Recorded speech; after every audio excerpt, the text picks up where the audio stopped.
I'm Mr. Midnight Hollow, your terrifying host, and you're about to witness that journey in today's episode of Tales from the Shadows. Today, I've got a savage and unrelenting story featuring werewolf packs, military operations against supernatural threats, brutal survival against creatures that should not exist, and plenty more. If you're already part of our pack, your support means the world to us.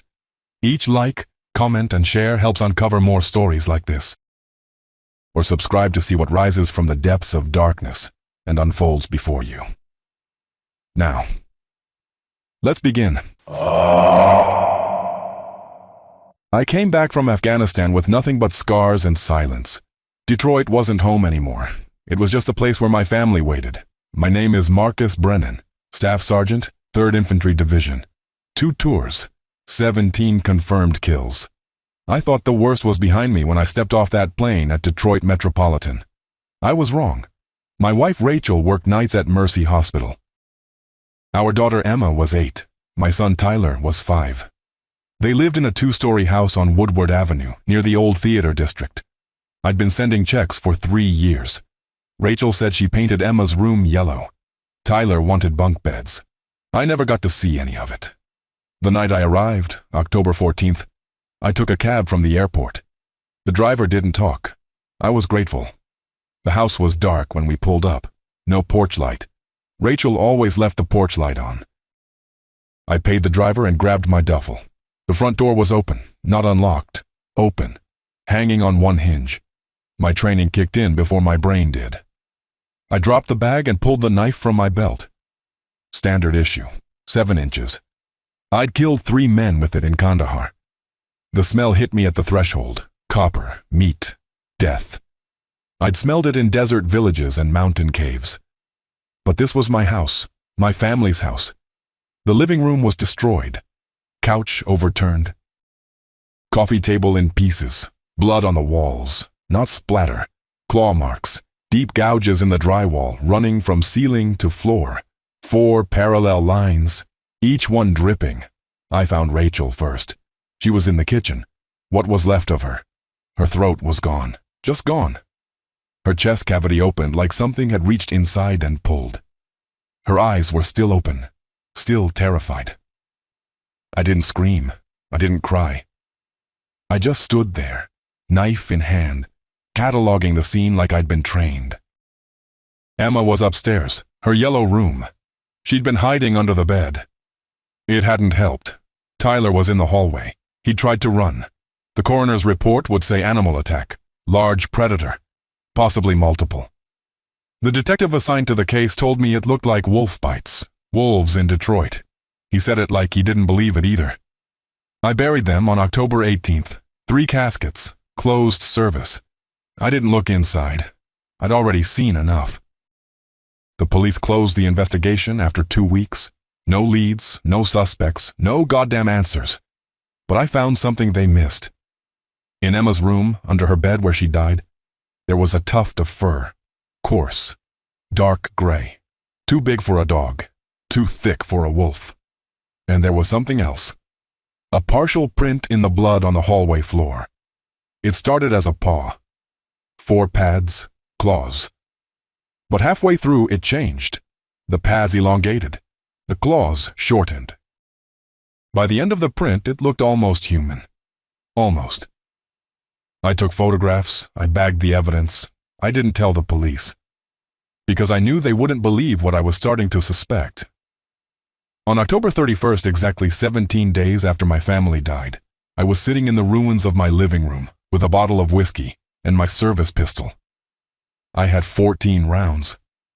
13 for whatever killed my family. 1 for myself. That's when I heard the howl.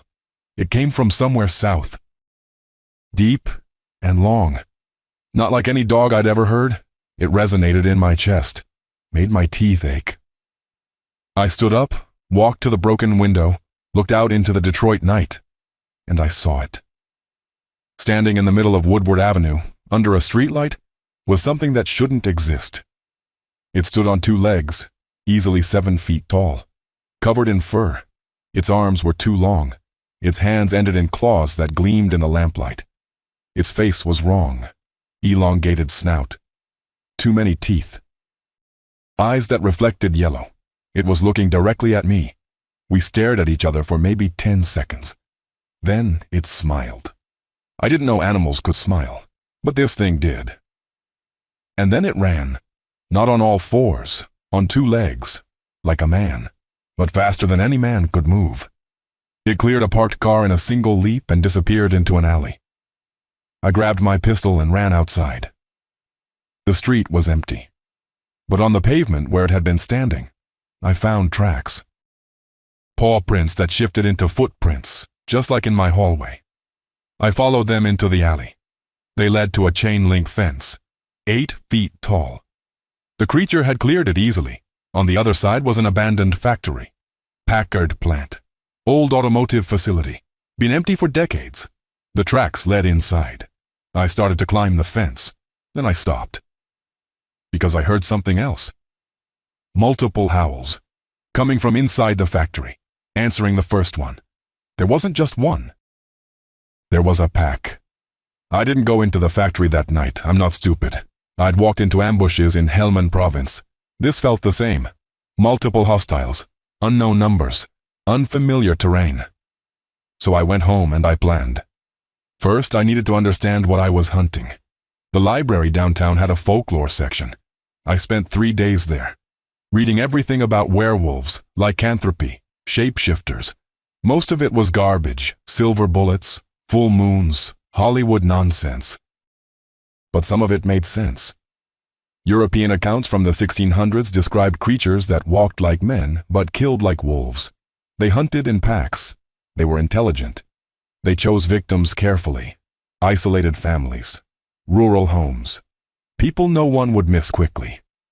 One account from France, 1764, described a creature called the Beast of Gévaudan. It killed over 100 people in 3 years. Witnesses said it was larger than any wolf, that it seemed to plan its attacks, that it avoided traps. It was finally killed by a local hunter named Jean Chastel. He used blessed bullets and iron mixed with silver. The body was examined.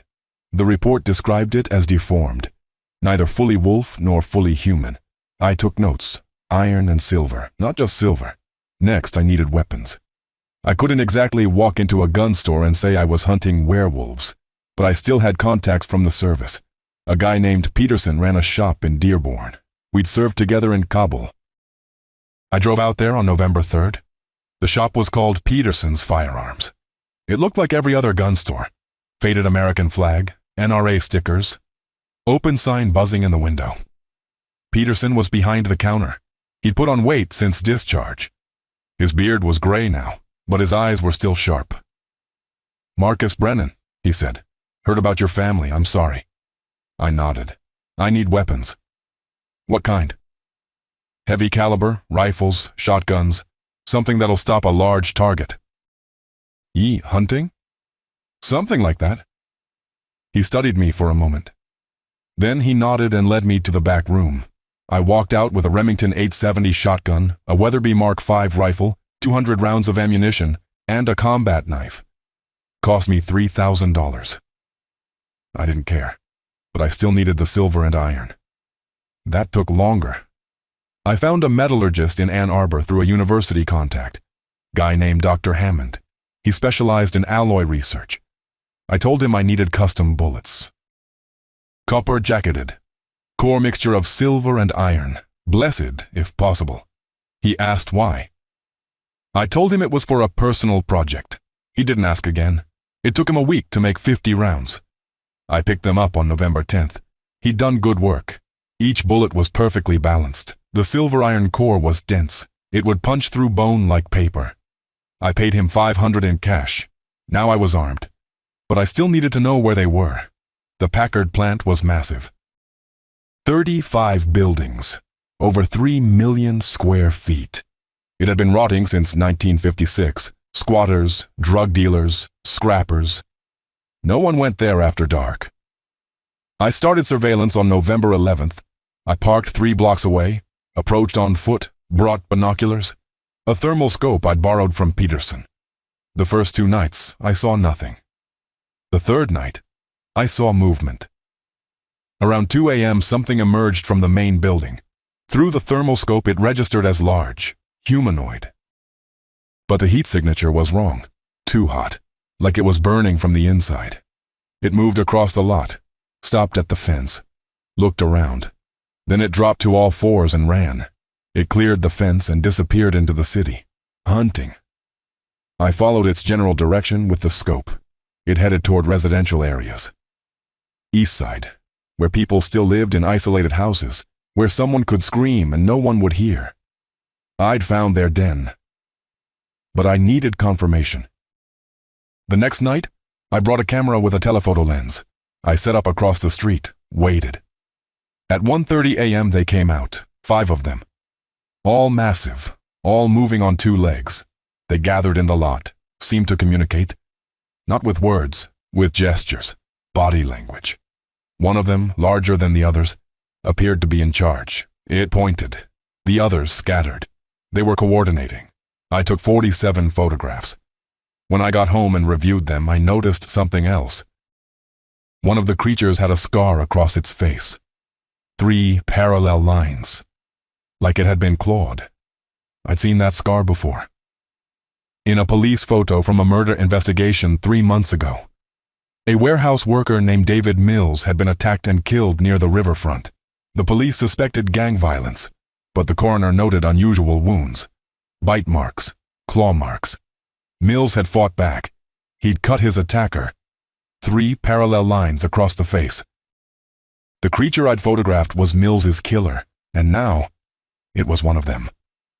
Which meant these things didn't just kill, they converted. Anyone they bit, anyone who survived the attack. They became infected. Rachel, Emma, Tyler. They died human. Thank God they died human. But if I'd been here that night, if I'd fought back, if I'd been bitten.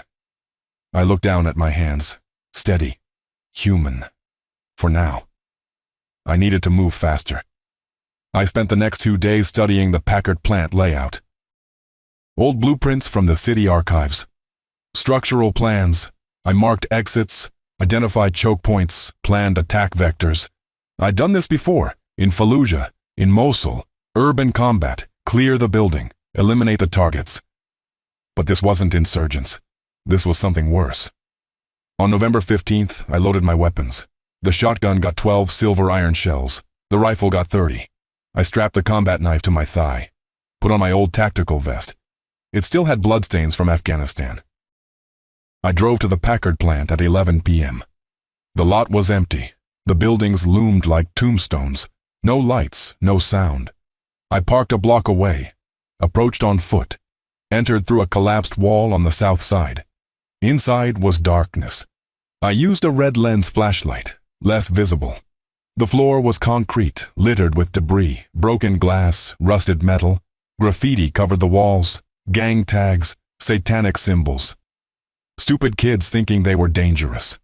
They had no idea what real danger was. I moved deeper, following the tracks I'd seen in the photographs.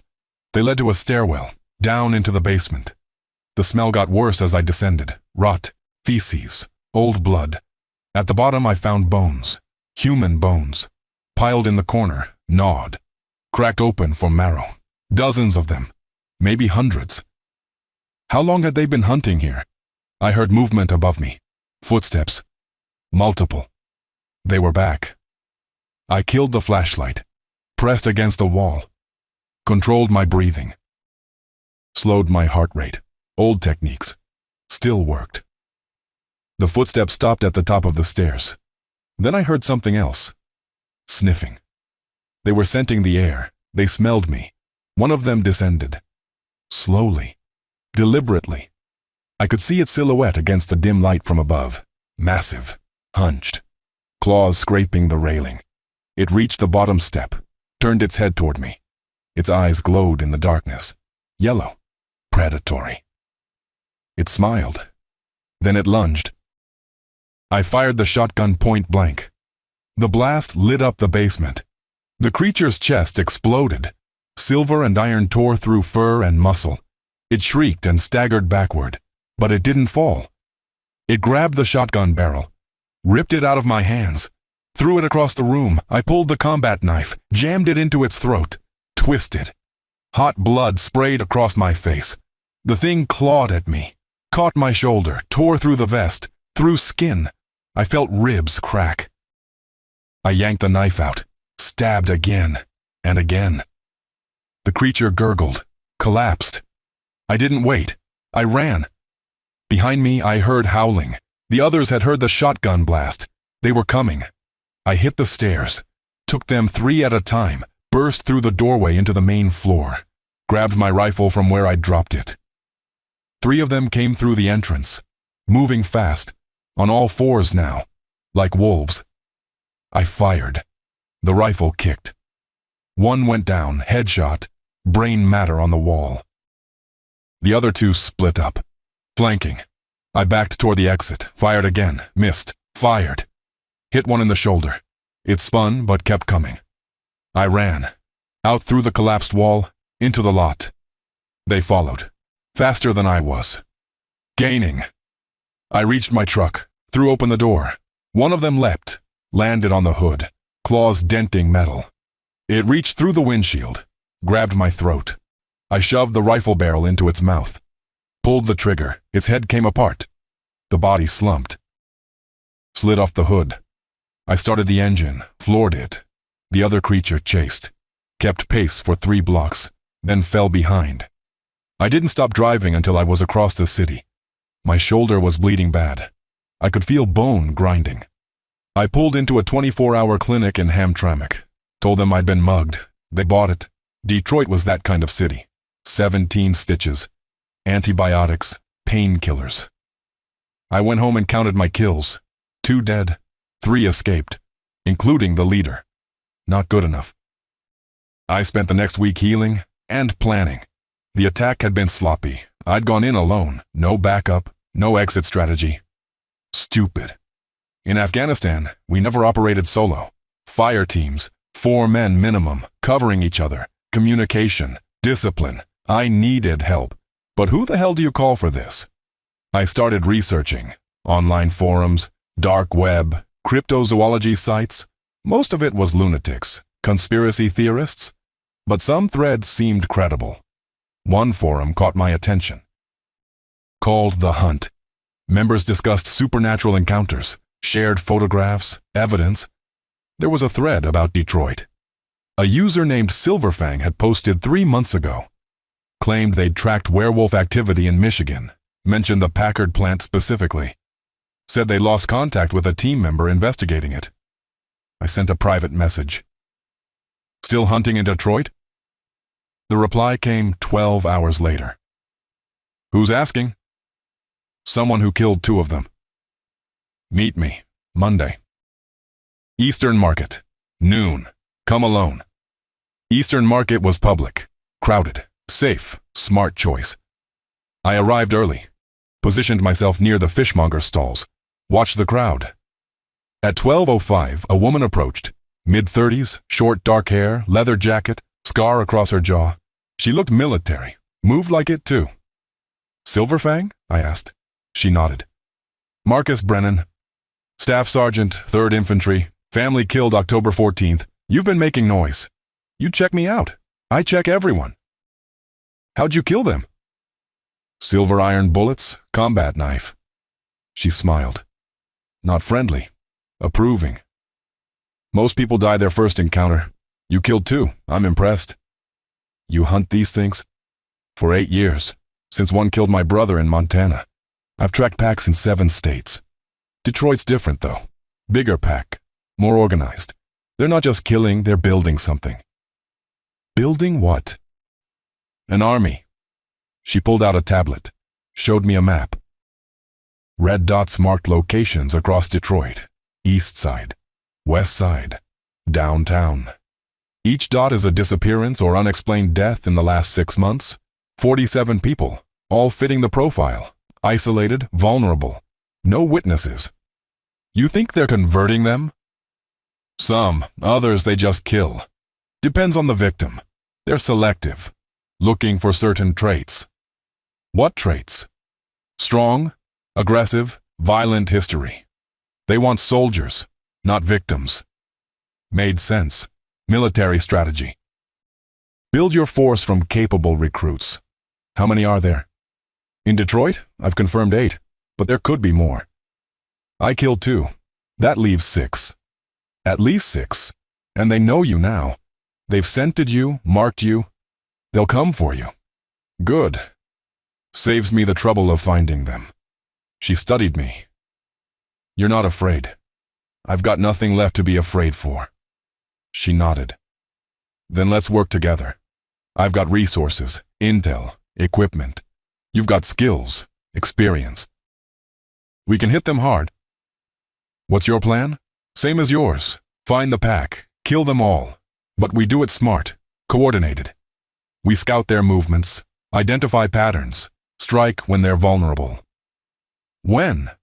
They hunt at night, rest during the day. We hit them at dawn, when they're sluggish, transitioning back. Back to what? Human form. I stared at her. You didn't know? They shift.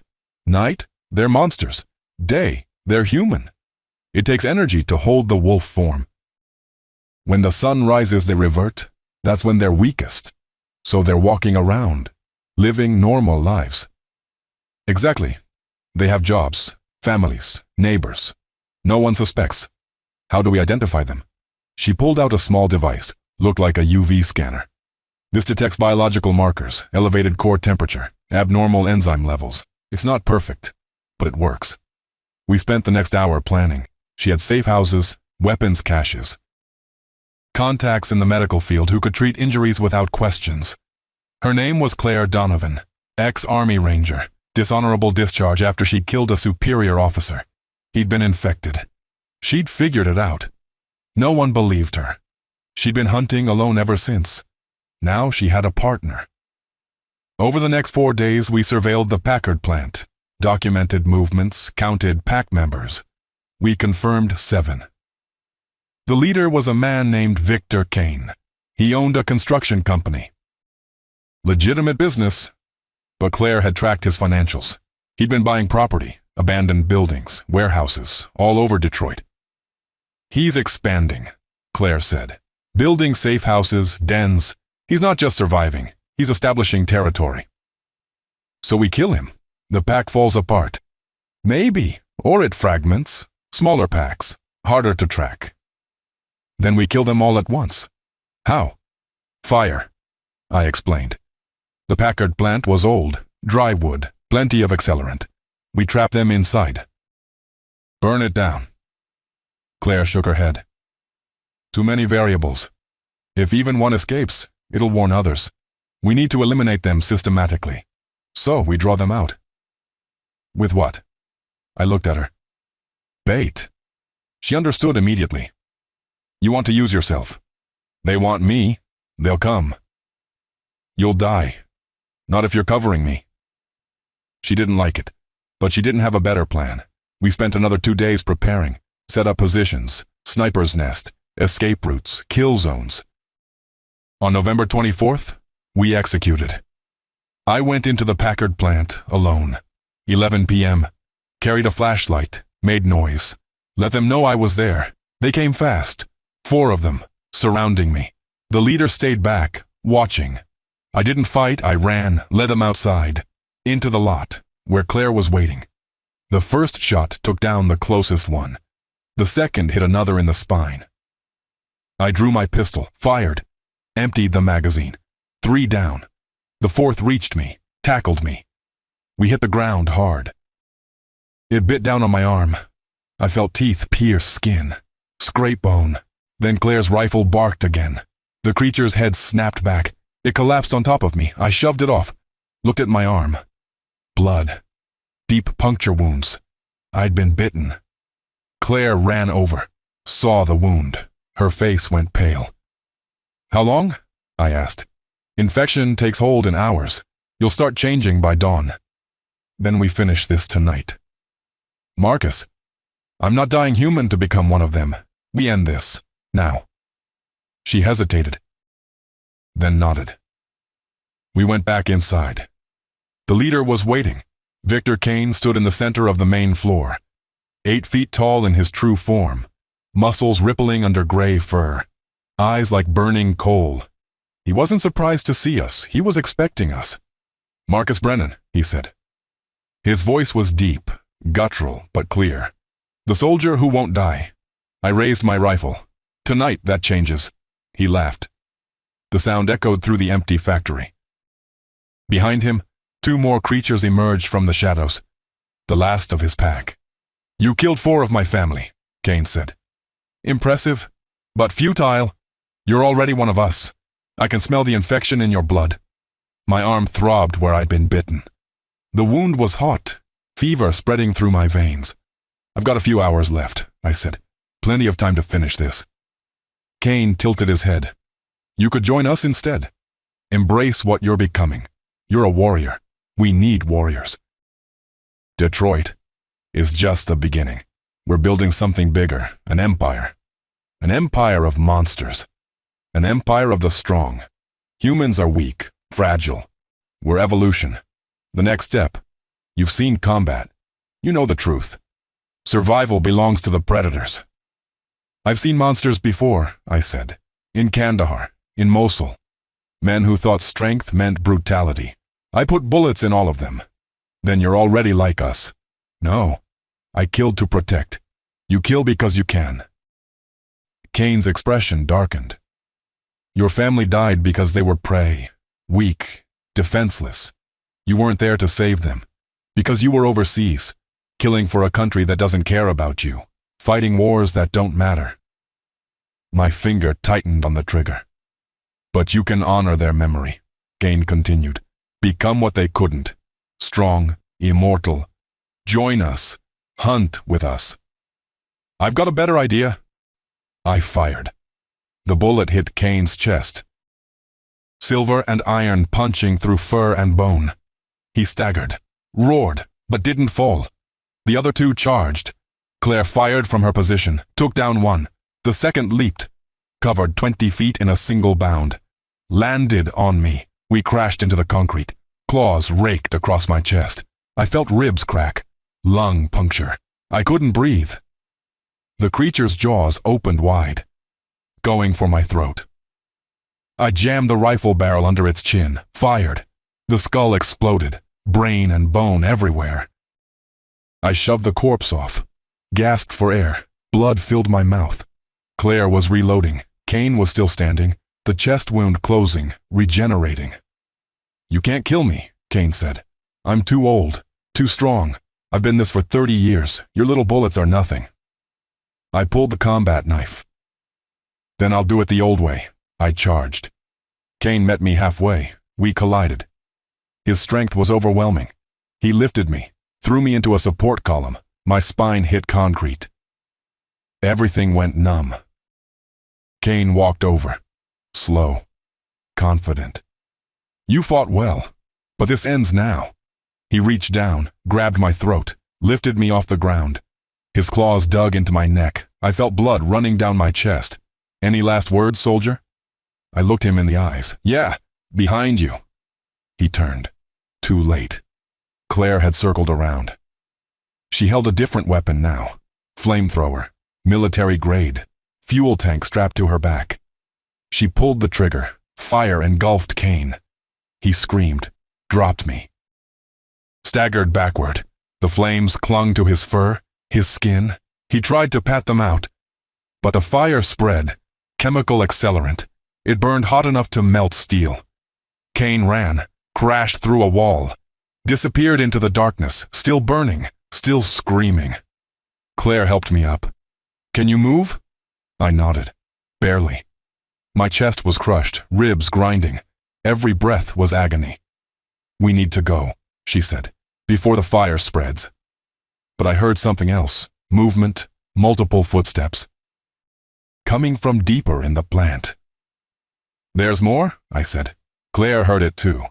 She reloaded her rifle. "How many?" "I don't know."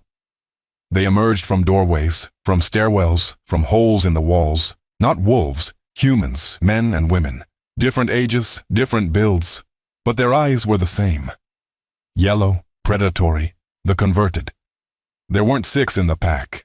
There were dozens. "Fall back," Claire said. We ran. Out through the collapsed wall, into the lot. Behind us, the factory was burning. Flames spreading through the dry wood and debris, black smoke rising into the Detroit night.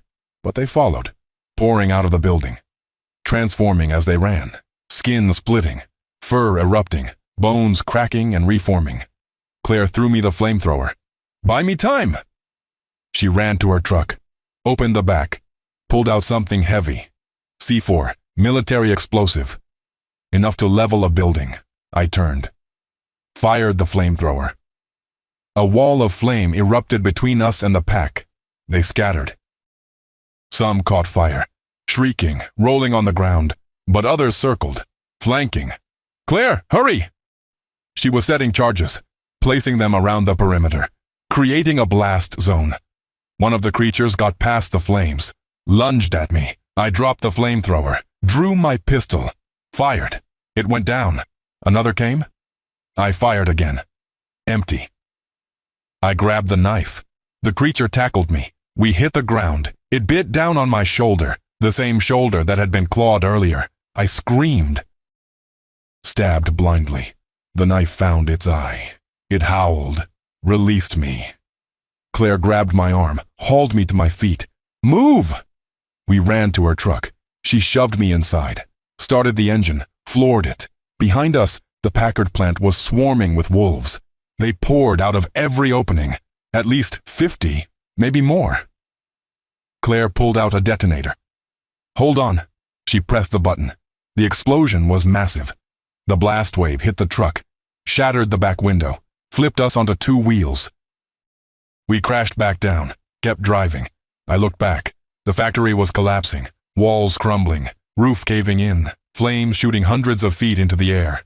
Bodies everywhere, burning, screaming, but some were still moving, still alive, crawling out of the rubble.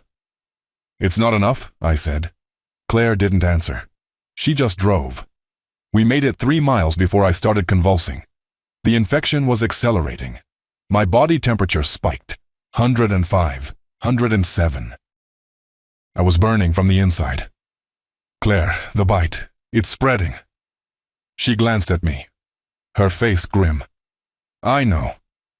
You have to kill me before I turn." "No, Claire. There's another way, but it's not guaranteed." She pulled into an alley, abandoned warehouse district. She dragged me out of the truck, into a building, downstairs, into a basement. There were medical supplies, equipment, a metal table with restraints. "What is this?" "Emergency treatment. I've used it twice. It worked once." She strapped me down, arms, legs, chest. I couldn't move. "What are you doing?" She pulled out a syringe, filled it with something yellow. Viscous. "This is concentrated wolfsbane extract, mixed with silver nitrate and holy water. If I inject it directly into your bloodstream, it might kill the infection. Or it might kill you. 50-50 chance." "Do it. Marcus, do it." She hesitated, then nodded, jabbed the needle into my arm, pressed the plunger. The pain was instant. Fire in my veins. Every nerve ending screaming. I thrashed against the restraints, metal cutting into my wrists, my ankles. My bones started breaking, reforming, my jaw extended, teeth sharpening. I could feel my humanity slipping away. Claire watched, rifle in hand, ready to shoot if I turned. I screamed, kept screaming. The pain went on forever. Then it stopped. I collapsed against the table, gasping. My body was my own again, human. The fever was gone. Claire checked my pulse, my temperature. She smiled. "You made it." I looked at my arm. The bite wounds were still there, but the infection was gone. I could feel it, the wrongness in my blood. It was dead. "How long was I out?" 6 hours, it's dawn." I sat up slowly. Everything hurt, but I was alive and human. "We didn't kill them all," I said. "No, but we damaged them. Kane's probably dead. The rest are scattered. It'll take them time to regroup. Then we hunt them down, one by one." Claire nodded. "That's the plan, but not today." "You need to heal. So do I." She was right. We were both torn apart, bleeding, exhausted. But the war wasn't over. Somewhere in Detroit, the survivors were hiding, licking their wounds, planning their revenge. And I'd be ready, because I wasn't just Marcus Brennan anymore. I wasn't just a soldier, I was a hunter. And I had a city to save. 3 weeks passed. My wounds healed slowly. Claire kept us hidden in a network of safe houses across Detroit, apartments in Highland Park, storage units in Hamtramck, an old mechanic's shop in Corktown. We monitored police reports, emergency calls, looking for patterns, the kind of deaths that didn't make sense, bodies torn apart, missing organs, witnesses reporting impossible things. There were 7 incidents in those 3 weeks. A homeless man found in an alley off Michigan Avenue, throat removed, defensive wounds on his hands. Police blamed stray dogs. A college student disappeared near Wayne State University. Her body turned up in Belle Isle Park 3 days later. What remained of it? Coroner ruled it an animal attack. Case closed. A security guard at a warehouse in River Rouge, found inside a locked building, chest cavity empty, blood everywhere. No signs of forced entry. They're hunting carefully, Claire said. She spread photographs across the table, crime scene images she'd obtained through her contacts. No witnesses, isolated victims, nothing that connects back to the Packard plant.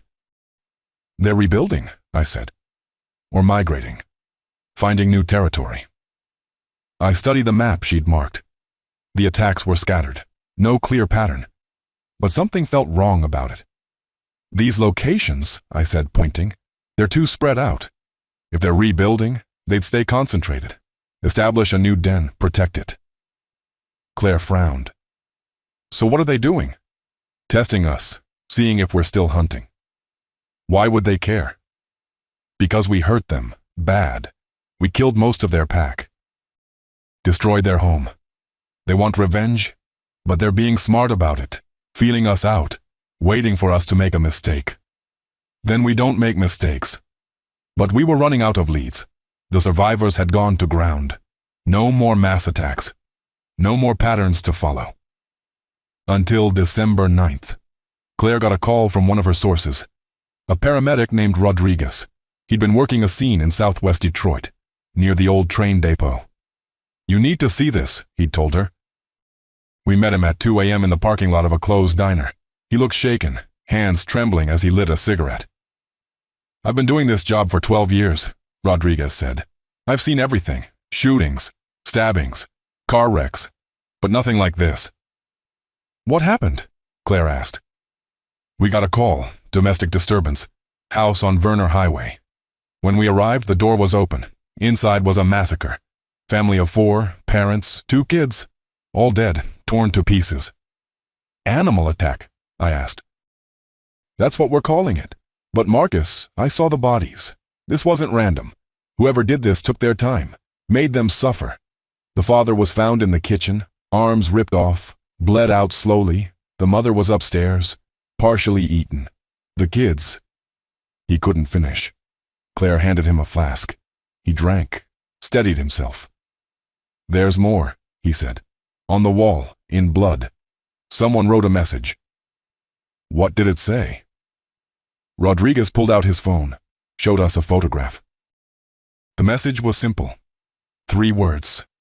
We know you. My blood went cold. They're targeting families, I said, like they did with mine. Not random families, Claire said. This is a message. For us. Rodriguez looked between us. What the hell is going on? You don't want to know, Claire said. But you need to be careful. If they know about us, they might know about you. Rodriguez went pale. I have a wife, 3 daughters. Get them out of Detroit, I said. Tonight. Don't tell anyone where you're going. Stay away for a month. Maybe longer. He didn't argue. He left. Claire and I went to the crime scene. The police had already cleared out. Yellow tape across the door. No guard. Detroit didn't have the resources for that. We went inside. The smell was overwhelming. Death. Fear. The walls were covered in blood. Claw marks everywhere.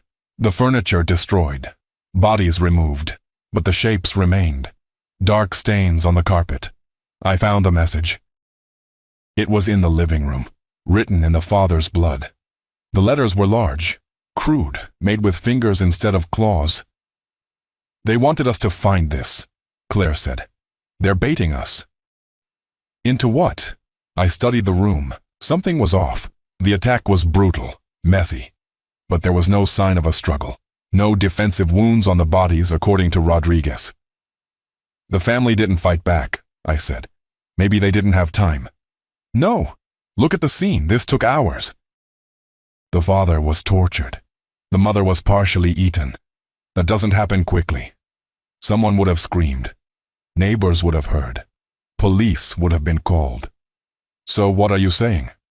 I'm saying this was staged. The family was already dead when the wolves got here. Claire checked the kitchen, opened the refrigerator, found food, still fresh.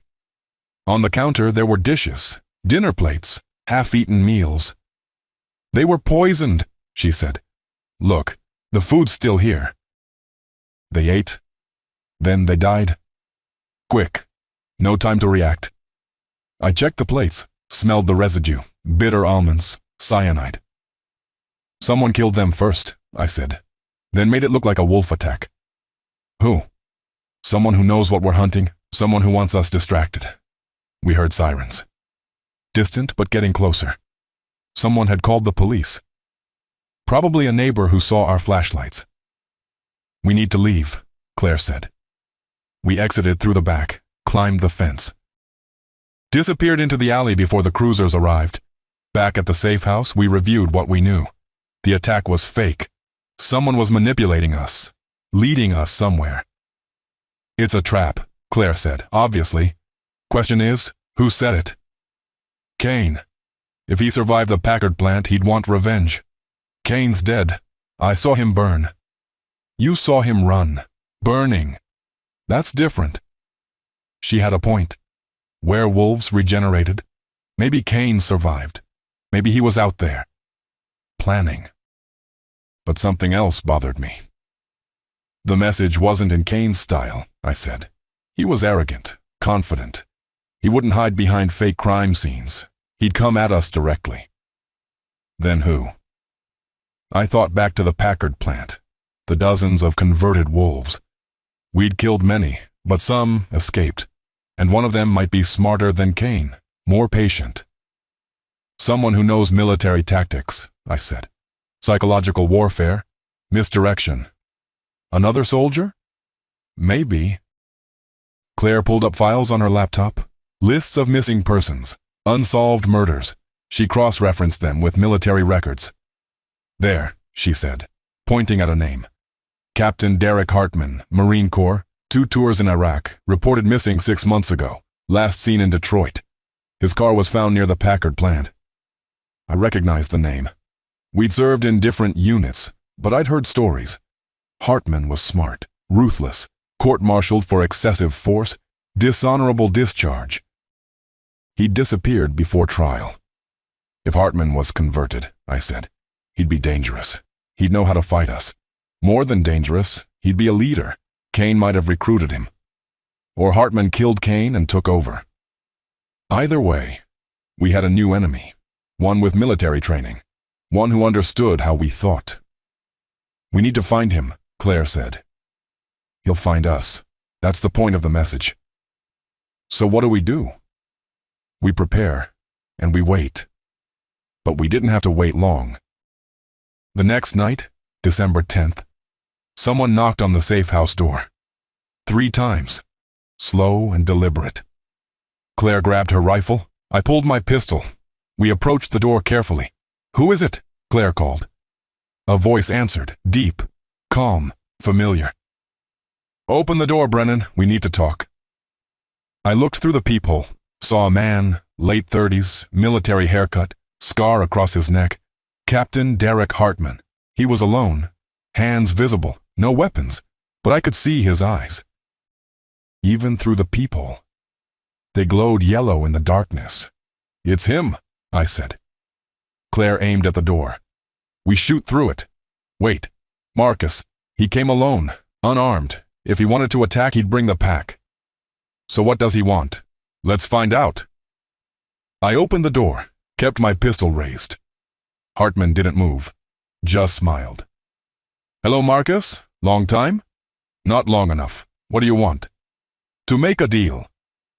Hartman stepped inside. Claire kept her rifle trained on him. I closed the door but didn't holster my weapon. What kind of deal? I asked. Hartman sat down on the couch, moved like he owned the place, confident, relaxed. His eyes never stopped glowing. You want the pack dead? He said. I want them dead too. You're one of them. I'm infected. That's different. I didn't choose this.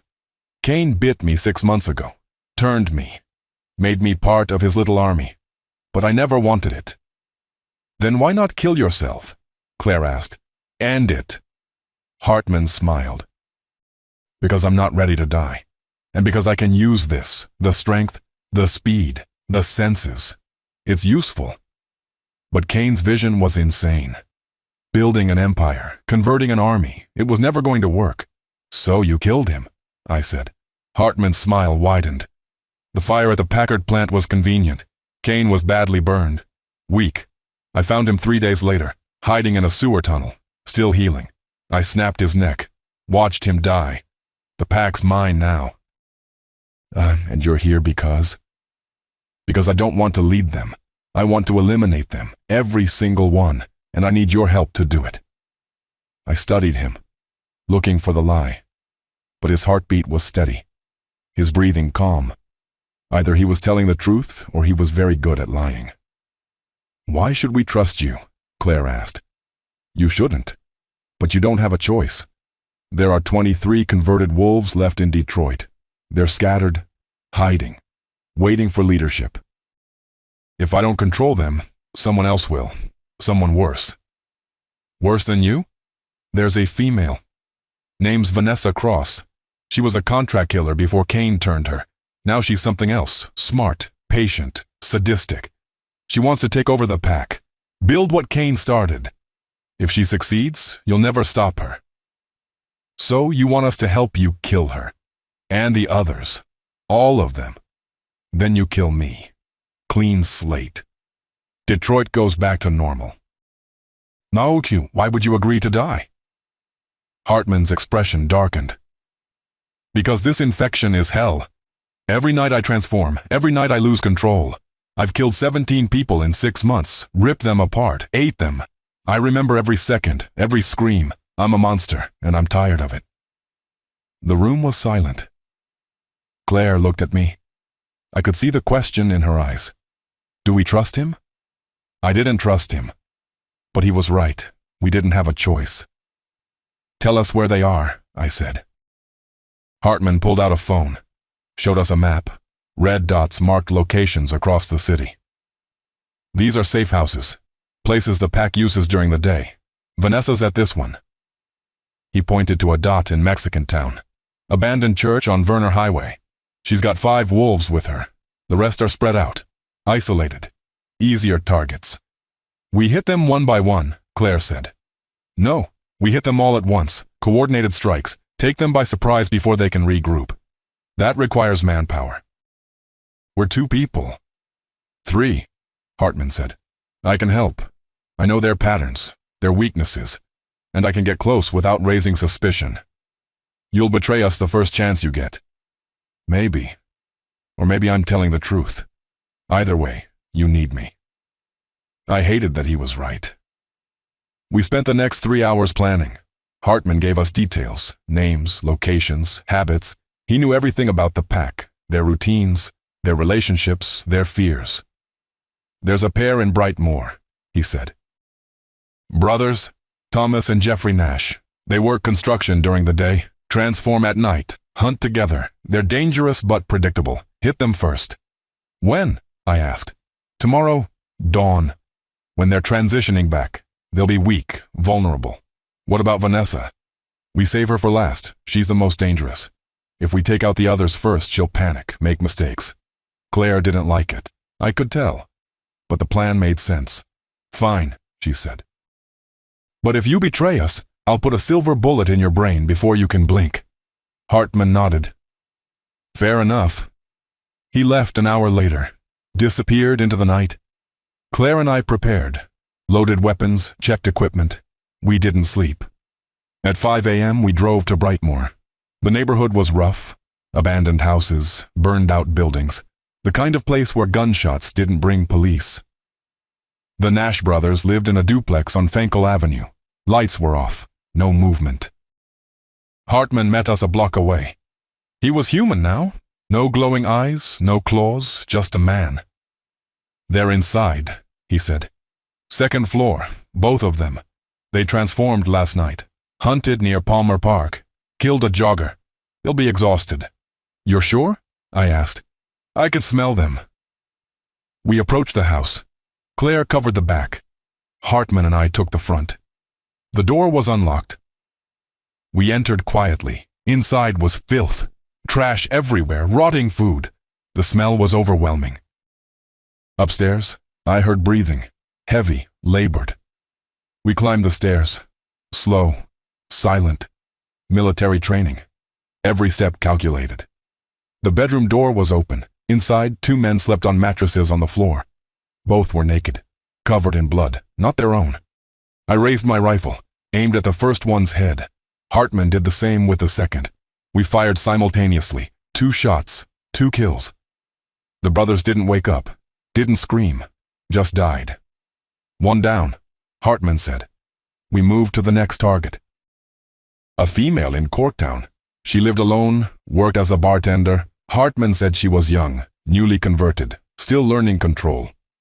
We found her apartment above a closed restaurant. Hartman picked the lock. We entered. She was in the bedroom, still transformed. Fur matted with blood, claws digging into the mattress. She was dreaming, twitching, growling. Claire shot her through the eye. The body convulsed once, then stopped. "2 down," I said. We continued. Hit 3 more locations before noon. Each kill was clean, quick, no witnesses, no complications. By 2 p.m., we'd eliminated 8 wolves. 15 remained, including Vanessa. Hartman's phone buzzed. He checked it. His expression changed. "What?" Claire asked. "Message from Vanessa. She knows. She's calling a meeting. Tonight, midnight, at the old Michigan Central Station. All remaining pack members." "She's consolidating," I said. "Or setting a trap," Claire said. "Both," Hartman said. "She knows we're hunting. She's gathering her forces, making a stand. Then we hit them there. End it. The station's huge. 14 floors, multiple entrances. They'll have the high ground, home advantage. So we don't go inside. We burn it down, like the Packard plant." Hartman shook his head. "Fire won't work. The station's concrete and steel. It won't burn fast enough. They'll escape." "Then what?"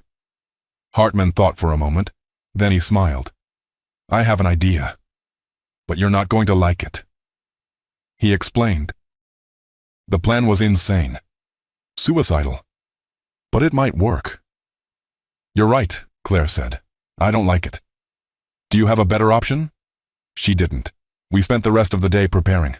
Hartman made calls, contacted old military buddies, people who owed him favors.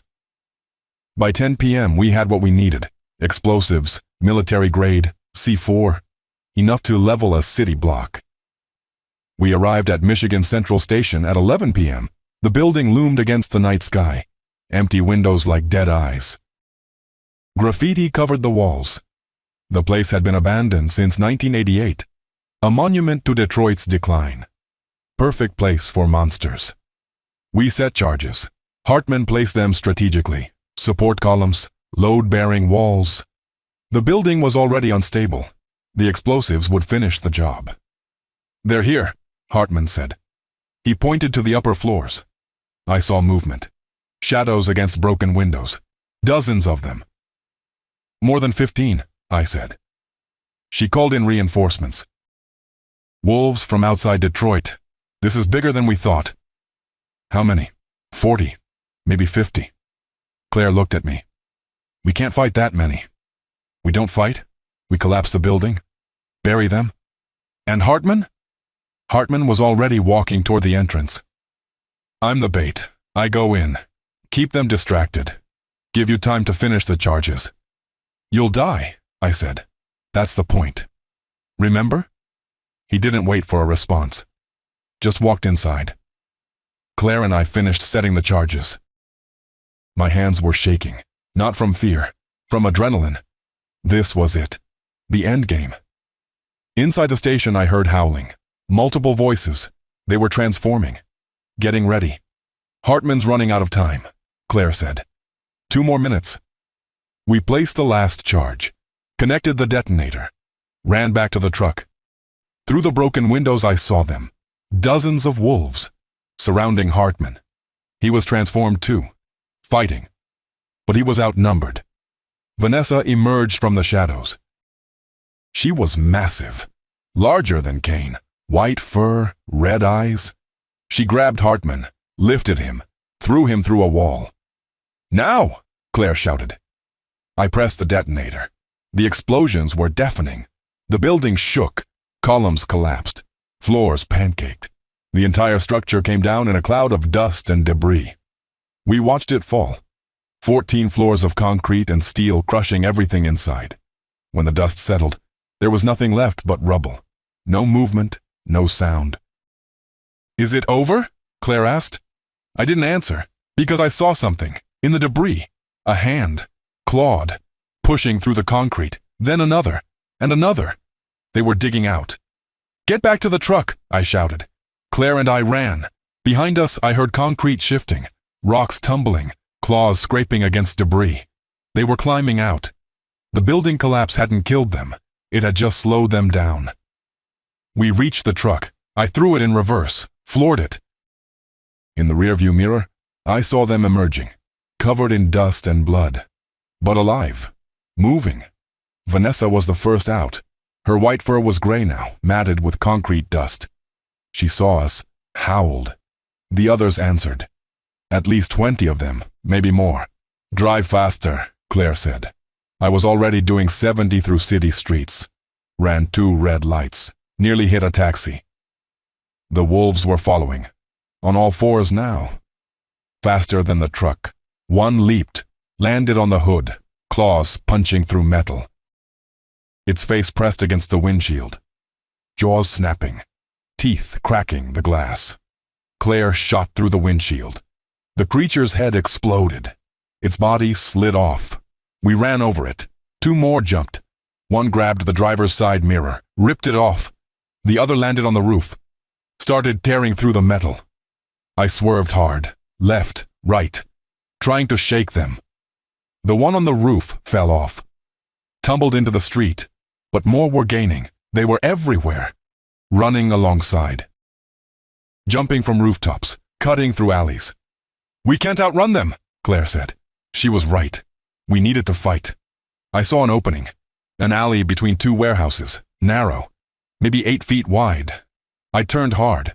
The truck barely fit, scraped both sides. Metal screaming against brick. The wolves couldn't follow. Too wide. They'd have to go around. We burst out the other side, into an empty lot. I killed the engine. What are you doing? Claire asked. We make our stand here. I grabbed the shotgun. Claire grabbed the rifle. We got out, took positions behind the truck, waited. They came 30 seconds later, from both ends of the alley, surrounding us. 23 wolves, I counted. All that was left of the pack. Vanessa walked forward, still in wolf form. She was breathing hard, bleeding from multiple wounds, but her eyes burned with rage. You killed my family, she said. Her voice was distorted, guttural, but understandable. They killed mine first, I said. We're predators. It's what we do. You're prey. Accept it. I'm a soldier. I don't accept anything. She smiled, teeth stained red. Then die fighting. They charged. All of them, at once. I fired. The shotgun kicked. Tore through the closest wolf. It went down.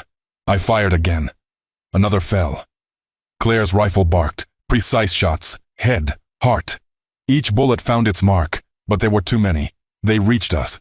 Overwhelmed us. I felt claws, teeth, pain everywhere. One grabbed my arm, bit down. I felt bone crack. I jammed the shotgun into its mouth, pulled the trigger. Gore sprayed. Claire was on the ground. 3 wolves on top of her. She stabbed with her knife, again and again, blood pouring. I couldn't reach her. I was surrounded, fighting for my life. A wolf tackled me. We hit the concrete. It went for my throat. I blocked with my broken arm, screamed as teeth tore through muscle. Then I heard gunfire. Not from Claire, from somewhere else. Automatic weapons, multiple shooters. The wolves scattered, confused. A wolf next to me collapsed, head exploding, then another. They were being picked off. I looked up, saw figures on the rooftops, 6 of them, dressed in tactical gear, military-grade weapons, shooting with precision. The wolves tried to retreat, but there was nowhere to go. The shooters had the high ground. Every angle covered. Vanessa roared, charged toward one of the buildings, trying to reach the shooters. She leaped, cleared 20 feet. Grabbed the fire escape, started climbing.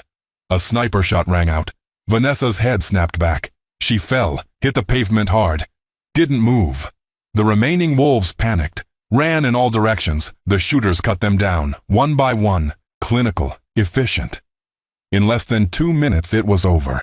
Every wolf dead. The lot was covered in bodies, blood pooling on the concrete. The shooters descended, rappelled from the rooftops, landed around us. They moved like soldiers, disciplined, coordinated.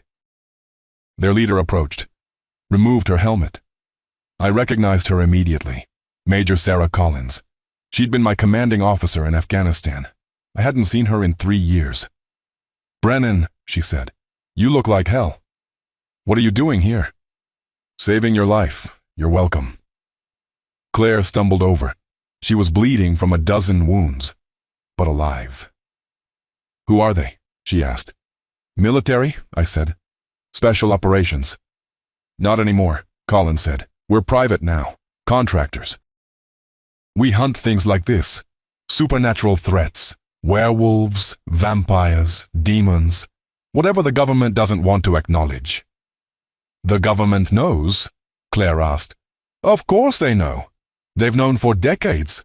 But they can't go public. So they hire us. Keep it quiet. Clean up the messes." "Why didn't you help sooner?" I demanded. "My family died. Dozens of people died." Collins' expression hardened. "We didn't know about Detroit until 2 weeks ago. By then, you'd already started your war. We were tracking you, watching, waiting to see if you could handle it. You did better than expected. This was a test. Call it an evaluation. We're always looking for recruits, people with experience, skills. You and Donovan fit the profile. You want us to work for you? You're already doing the work. We just want to make it official. Resources, equipment, intel, support. Everything you need to do this right." I looked at Claire. She looked at me. We'd been through hell, lost everything, killed monsters, nearly died a dozen times. "What's the pay?" Claire asked. Collins smiled. "Enough to retire in 5 years, if you survive that long. And if we say no? Then you're on your own, no backup, no support. And the next time something supernatural shows up in Detroit, you'll be the only one standing between it and the city." I thought about my family, Rachel, Emma, Tyler. They died because I wasn't there. Because I was fighting someone else's war. Maybe this time I could fight a war that mattered. "I'm in," I said. Claire nodded. "Me too." Collins extended her hand. I shook it. Felt the grip, strong, confident. "Welcome to the unit," she said. "Your first assignment starts tomorrow. There's a nest of vampires in New Orleans. 40 confirmed, maybe more. You'll lead the assault." "What about Detroit?" Claire asked. "Are there more wolves?" "We'll monitor. If any survived, we'll find them. For now, the city's clean." I looked around the lot, at the bodies, the blood, the carnage we'd caused. Detroit wasn't clean. It would never be clean. But it was safer, for now. Collins's team loaded the bodies into trucks. They'd be burned. Evidence destroyed. The official story would be gang violence, drug war. Nothing unusual, just another night in Detroit. As we drove away, I saw the sun rising, orange light spreading across the city, buildings casting long shadows. Somewhere out there, monsters were hiding, waiting, planning their next move. But now, I wasn't alone. I had a team, resources, a purpose. I thought about Hartman, how he'd sacrificed himself, led the pack into a trap, died so we could win. Maybe he'd found peace. Or maybe he was still out there, crawling through the rubble, regenerating, surviving. I'd never know. But if he did survive, if he came back, I'd be ready. Because I wasn't Marcus Brennan anymore. I wasn't just a soldier who lost his family. I was a hunter. And my war was just beginning. The unit's headquarters was in Washington, D.C., a nondescript building near the Pentagon. No signs, no markings, just another government facility that didn't exist on any map. Collins flew us there the next morning. Private jet. No questions asked. Claire sat across from me. Her wounds were bandaged, face pale, but her eyes were alert, sharp. "You think we made the right choice?" she asked. I didn't answer immediately. I thought about Detroit, the bodies, the blood, the endless cycle of violence. "I think we didn't have a choice," I said finally. "There's always a choice." "Not for us.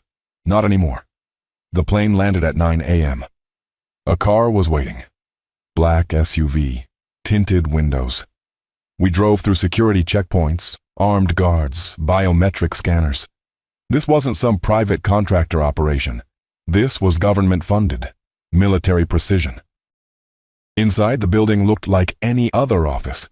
Cubicles, computers, fluorescent lights. But the people were different. Hard eyes, combat-ready postures. Everyone here was a soldier, a hunter. Collins led us to a conference room. 5 others were already there. She introduced them.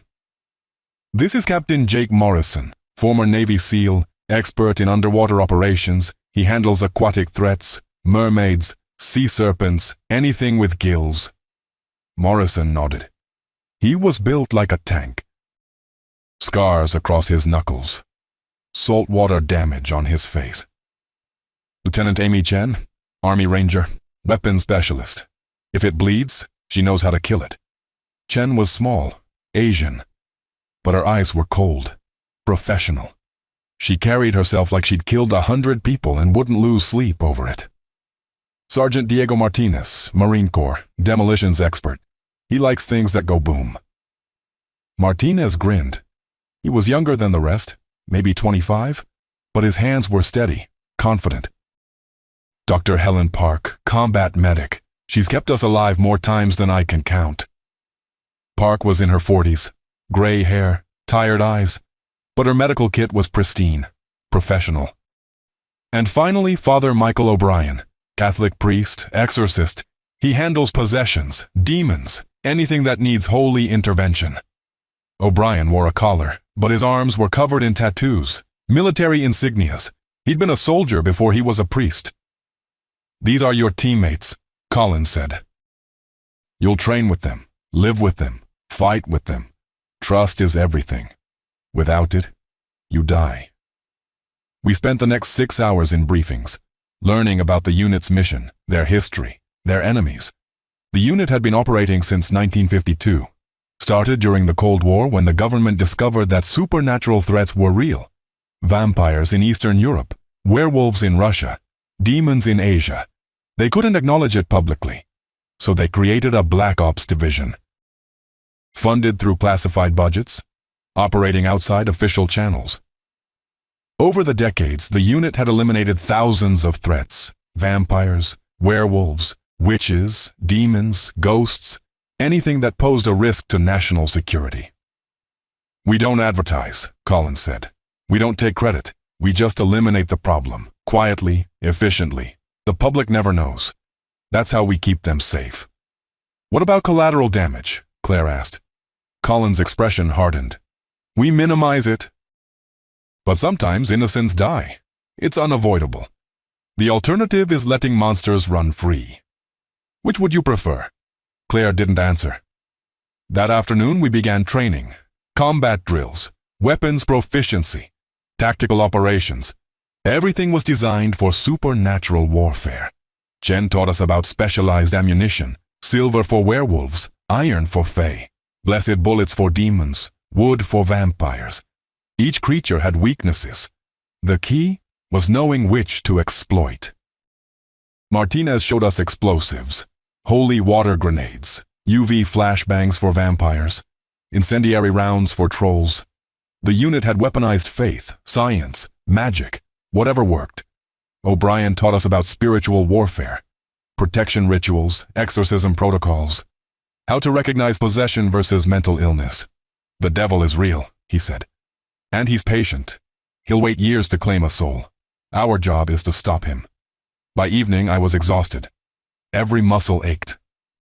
My wounds from Detroit hadn't fully healed, but I pushed through. So did Claire. That night, Collins called us into her office. She had files spread across her desk, photographs, reports, intelligence. Your first mission, she said. New Orleans. There's a vampire nest in the French Quarter. 40 confirmed, maybe more.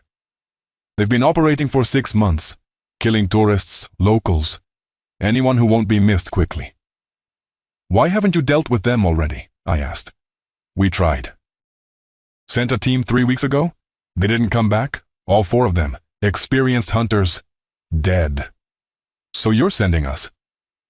I'm sending everyone. Full team deployment. Morrison, Chen, Martinez, Park, O'Brien, you and Donovan, 7 hunters, against 40 vampires. Bad odds, but it's all we have. What's the plan? Collins pulled up a map. French Quarter, streets marked in red. The nest is here, old mansion on Burgundy Street, abandoned since Hurricane Katrina. Perfect hiding spot. They sleep during the day, hunt at night. We hit them at noon, when they're weakest. How do we get inside? Front door, we breach, clear room by room, standard urban combat, except the enemy has super strength, super speed, and they drink blood. Sounds fun, Claire said dryly. Collins smiled. You'll leave at 600 tomorrow, wheels up. Gear will be provided. Any questions? I had a million questions, but I asked the one that mattered. What happened to the last team? How did they die? Collins's smile faded. We don't know. Their bodies were found 3 days later, drained, torn apart, but there were defensive wounds. They fought hard. It just wasn't enough. So what makes you think we'll do better? Because you've already survived the impossible. You killed an alpha werewolf, destroyed a pack. Most hunters don't survive their first encounter. You've survived a dozen. That makes you either very good or very lucky. I'm betting on good. We left her office. Claire and I walked to the barracks. Small rooms, military cots, nothing fancy. You scared? She asked. Terrified. Good. Means you're smart. I lay down, stared at the ceiling, thought about tomorrow, about New Orleans, about 40 vampires waiting to kill us. I thought about Rachel, Emma, Tyler, how they died, how I couldn't save them. This time would be different. This time I had training, resources, a team. This time, the monsters would be the ones who were afraid. I closed my eyes, tried to sleep, but I kept seeing yellow eyes in the darkness, hearing howls, smelling blood. The war wasn't over. It had just moved to a new battlefield, and I was ready. At 0600, we boarded the plane, full gear, weapons loaded. Chen brought a duffel bag full of wooden stakes. Morrison had crossbows. Martinez carried enough C4 to level a city block. O'Brien blessed our weapons, sprinkled holy water on each one, said prayers in Latin. I didn't believe in God, not after what I'd seen, but I appreciated the gesture. We landed in New Orleans at 10 a.m. The heat was oppressive, humidity thick enough to choke. The city smelled like sweat and decay. Mardi Gras beads hung from power lines. Tourists stumbled drunk through the streets. None of them knew what was coming. We drove to Burgundy Street. The mansion was exactly as described. 3 stories, Gothic architecture, windows boarded, paint peeling. It looked haunted. It was. Collins gave the signal. We moved in. Morrison kicked the door. It splintered. We entered fast. Tactical formation, clearing corners, checking angles. The inside was dark, no electricity. Sunlight filtered through cracks in the boards. Dust everywhere, the smell of rot. And underneath it all, the smell of blood. Contact, Chen whispered. I saw them, hanging from the ceiling, upside down, like bats. Dozens of them, pale skin, hollowed eyes. Fangs visible even in sleep. Light them up, Collins ordered. Martinez pulled the pins, tossed UV grenades. They exploded. Blinding light filled the room. The vampire shrieked, fell from the ceiling, skin burning, smoking. We opened fire, wooden bullets, blessed ammunition. The vampires scattered. Some died immediately, others attacked. Faster than anything human. One grabbed Morrison, bit into his neck. He roared, jammed a stake into its chest. It exploded into ash. Another came at me. I fired, missed. It tackled me, claws tearing at my vest. I shoved my pistol under its chin, fired, skull fragments everywhere. Claire was fighting three at once, spinning, stabbing, each movement precise, lethal. She was magnificent, but there were too many. They kept coming, from the walls, the floors, the shadows.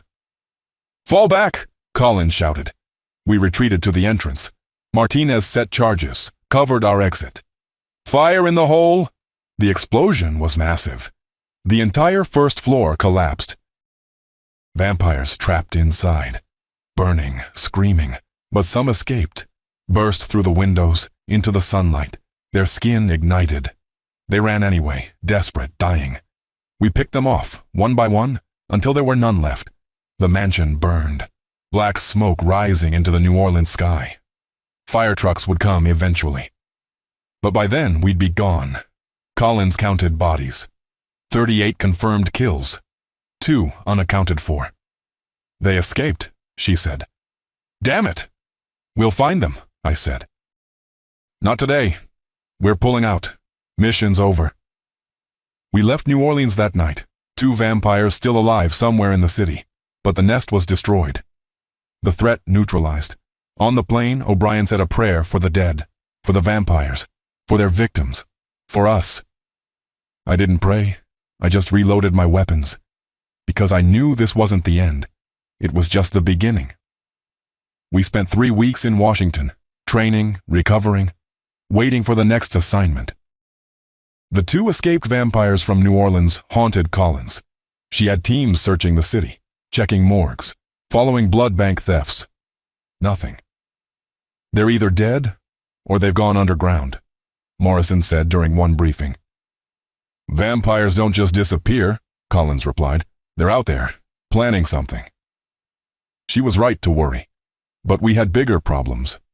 On December 28th, intel came through, a small town in Montana, population 800. 23 people had gone missing in 2 weeks. No bodies, no evidence, just gone. Sounds like our kind of problem, Chen said. We flew out that night. Montana in winter was brutal. Snow 3 feet deep, temperature below 0.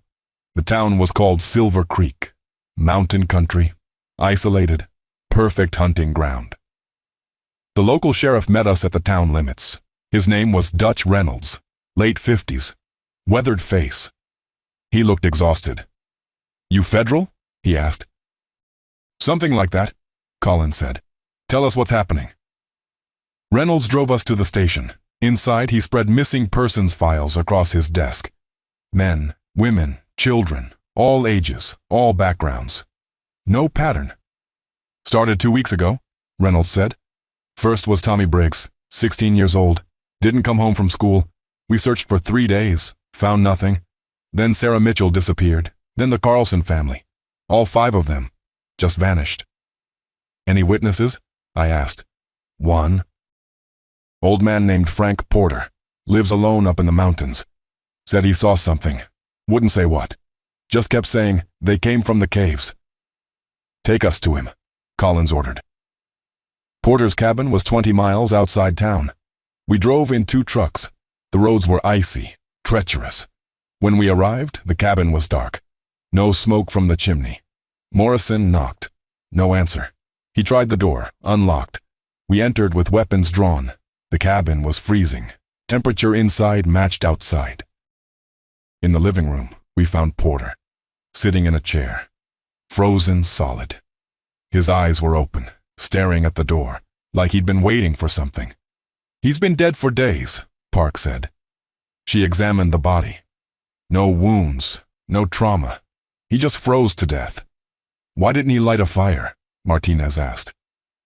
"Because he was hiding," O'Brien said. He pointed at the windows. They were covered with crucifixes, salt lines on the floor, holy water in bottles. "He was protecting himself," Claire said. "From what?" I looked around, found something on the table.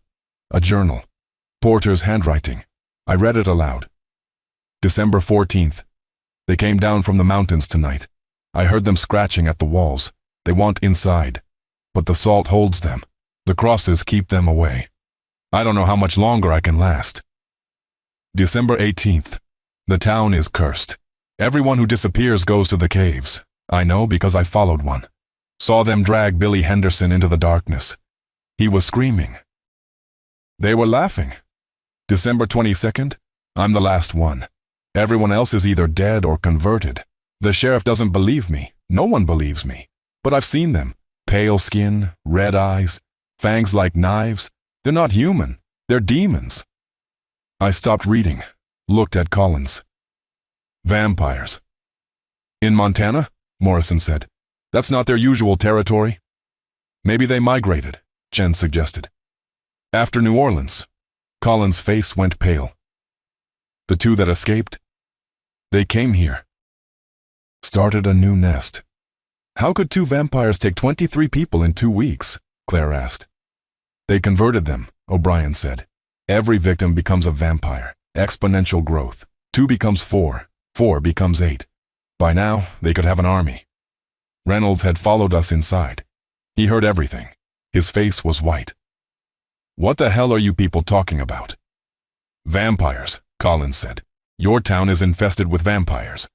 Reynolds laughed, nervous, desperate. That's insane. Vampires aren't real. Porter's journal says otherwise. So do 23 missing people. We can debate reality or we can save your town. Your choice. Reynolds stopped laughing, looked at the frozen corpse, at the crucifixes, at our weapons. What do you need? He asked. Sunlight, Collins said, and a lot of wood. We spent the rest of the day preparing. Collins coordinated with the town, evacuated civilians to the church, reinforced the building with salt, holy water, crosses. Made it a sanctuary. Then we went hunting. Porter's journal mentioned caves, mountains north of town. We drove as far as the roads allowed, then hiked. The snow was waist deep. The cold cut through our gear, but we pushed forward. Martinez carried explosives. Morrison had UV floodlights. Jen brought flamethrowers. We were ready for war. We found the caves 2 hours later. Massive opening in the rock face, dark, silent, tracks leading inside. Human footprints, bare feet, dozens of them. They're in there, I said. Collins checked her watch. 4 hours until sunset. We go in now, clear the caves before they wake up. We entered. The darkness swallowed us. Flashlights barely penetrated. The tunnel went deep, sloping downward. The air grew colder, wetter. I could hear water dripping, and something else, breathing, slow, rhythmic. We rounded a corner. The tunnel opened into a cavern, and we saw them. Vampires, hanging from the ceiling, just like New Orleans, but more. 50. Maybe 100, all sleeping, waiting for night. Light them up, Collins whispered. Martinez set UV floodlights. Morrison activated them. Brilliant white light filled the cavern. The vampires shrieked, fell from the ceiling, skin burning, smoking. We opened fire, wooden stakes, blessed bullets. The vampires died by the dozens, but some were faster, stronger. They attacked. One grabbed O'Brien, dragged him into the shadows. We heard him scream, then silence. "O'Brien!" Collins shouted. Morrison ran after him, disappeared into the darkness. We heard gunfire, then nothing. "Fall back," Collins ordered.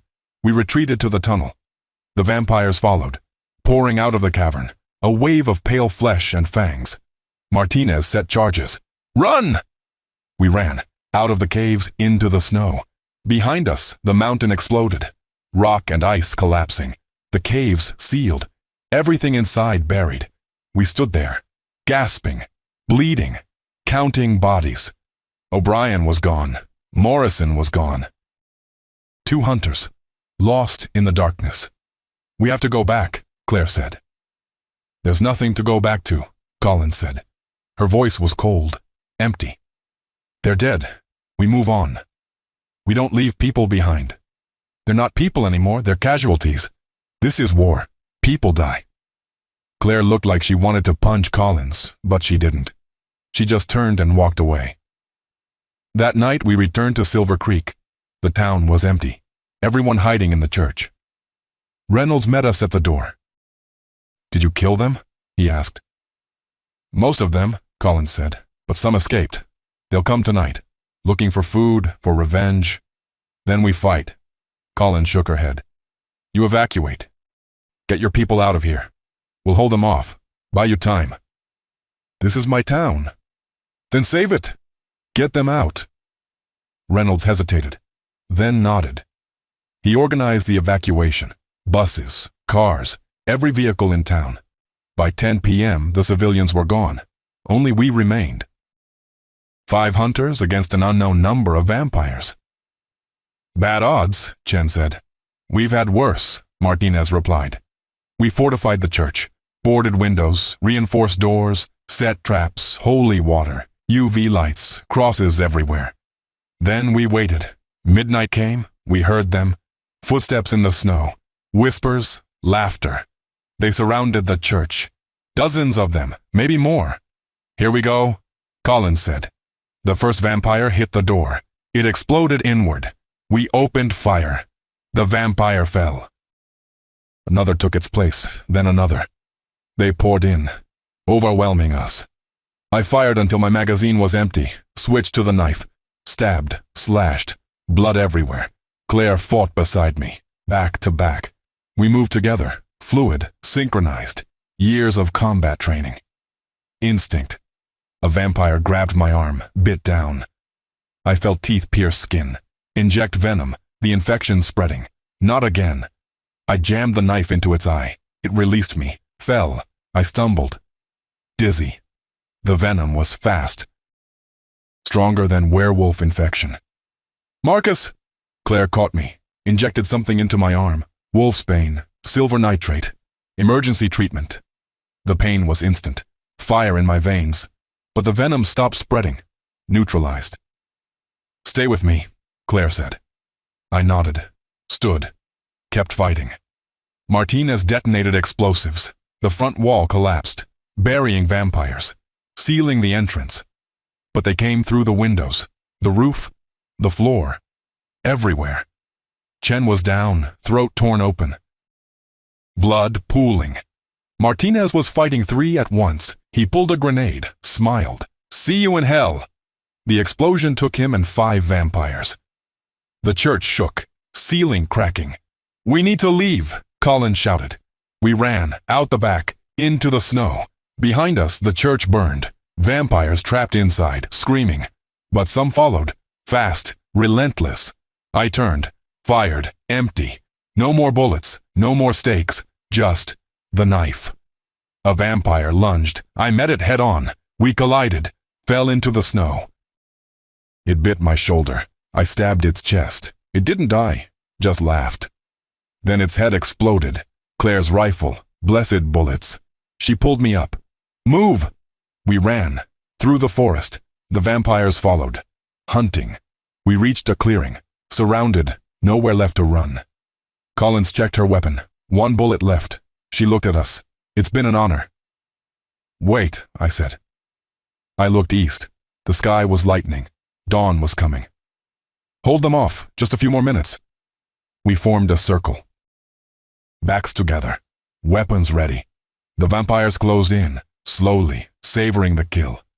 Then the sun broke the horizon, golden light spilling across the snow. The vampires shrieked, skin igniting. They ran, back to the darkness. But many were too slow. The sunlight caught them. They burned, turned to ash. In 30 seconds it was over. Every vampire dead. Only we remained. Collins collapsed, bleeding from a dozen wounds. We won. At what cost? Claire asked. We'd lost 3 hunters. O'Brien, Morrison, Chen, Martinez. 4 lives, for 1 town. I looked at the burning church, at the ash scattered across the snow, at my teammates' faces, exhausted, broken. This was the war. This was what Collins meant. People died, and we moved on. But as we walked back to the truck, I made a promise. To Rachel, to Emma, to Tyler, to O'Brien and Morrison and Chen and Martinez. I'd keep fighting. Until every monster was dead. Until every victim was avenged. No matter the cost. We returned to Washington with 3 body bags. O'Brien, Morrison, Chen. Collins filed the reports, classified. Their families would be told they died in training accidents. Standard cover story. Martinez survived. Barely. Park pulled shrapnel from his chest for 6 hours. He'd live, but he'd never be the same. The unit replaced our losses within a week. New hunters, new faces. But they weren't the same. O'Brien had been with Collins for 8 years. Morrison for 6. Chen for 4. You can't replace that kind of experience. Claire and I trained the replacements, taught them what we'd learned, how to fight vampires, how to kill werewolves, how to survive when everything goes wrong. But I could see it in their eyes. The doubt. The fear. They weren't ready, and some of them would die before they were. On January 15th, Collins called us into her office. She looked worse than usual, dark circles under her eyes, coffee cup shaking in her hand. We have a problem, she said. A big one. She pulled up satellite imagery. Detroit, my city. Red markers covered the map, dozens of them. What am I looking at? I asked. Werewolf activity. It started 3 weeks ago. Missing persons. Animal attacks. The pattern's identical to what you dealt with last year. My blood went cold. We killed them all. You killed Kane's pack. But werewolves are territorial. When a pack dies, others move in, fill the power vacuum. It's happening in Detroit. A new pack. Bigger than before. Well, how many? We've confirmed 15, but there could be more. They're organized, careful, not making the same mistakes Kane made. Who's leading them? Claire asked. Collins pulled up a photograph. A man, mid-40s, military haircut, cold eyes. I recognized him immediately. Captain Derek Hartman, I said. He survived the building collapse, been rebuilding ever since. He's converting aggressively, building an army, and he's targeting specific people, veterans, law enforcement. People with combat training. Smart, Claire said. He's building a military force. Exactly, and he's not just staying in Detroit. We've tracked movement to Chicago, Cleveland, Milwaukee. He's expanding, creating satellite packs. If we don't stop him now, he'll control the entire Midwest within a year. I thought about Hartman, how he'd offered to help us, how he'd led the pack into the Michigan Central Station, how he'd supposedly died. It had all been a lie, a performance. He'd used us to eliminate his competition, Kane, Vanessa, the old pack. Then he'd taken over. He played us, I said. He played everyone, Collins replied. He's smart, patient, dangerous, and he knows how we operate. He knows our tactics, our weapons, our weaknesses. So how do we stop him? Collins leaned back, rubbed her temples. We go back to Detroit. We find him, and we end this, permanently. Just us? No, full team deployment. 10 hunters, maximum firepower. We're not taking chances this time. We deployed on January 18th. Detroit looked the same. Gray, cold, dying. But underneath, something was growing. Something dark, Collins had rented a warehouse in River Rouge, made it our base of operations, computers, weapons, surveillance equipment. Everything we needed. Hartman's operating out of multiple locations, she said. We've identified 3 safe houses. Here, here, and here. She marked them on the map. We hit all 3 simultaneously. Eliminate the pack before they can regroup. What about Hartman? I asked. He's priority 1. If we get a shot, we take it. We spent 2 days preparing, scouting locations, mapping escape routes, gathering intel. Hartman's pack was disciplined. They didn't hunt randomly. They targeted specific victims. Always alone, always isolated, always disappeared without a trace. Professional. On January 20th, we executed. 3 teams, 3 locations. Simultaneous strikes at dawn. I led Team 1. Claire. 2 new hunters named Briggs and Foster. We hit a house in Brightmoor. Abandoned, boarded windows. Perfect den. We breached at 6 a.m. Dawn was breaking. The wolves would be transitioning. Vulnerable. Inside, we found 4 of them. Sleeping on the floor, still in wolf form, breathing heavy. Exhausted from the night's hunt, we eliminated them quickly. Silver bullets, head shots. They never woke up. Team 2 reported similar results. 3 kills, no casualties. Team 3 had problems. The safe house was empty. No wolves, no evidence, just an abandoned building. It's a trap, Collins said over comms. Pull out, now.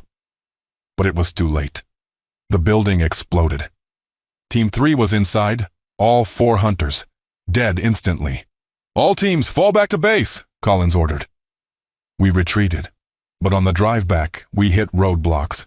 Cars positioned across the street, blocking our path. Deliberate, planned. Ambush! Claire shouted.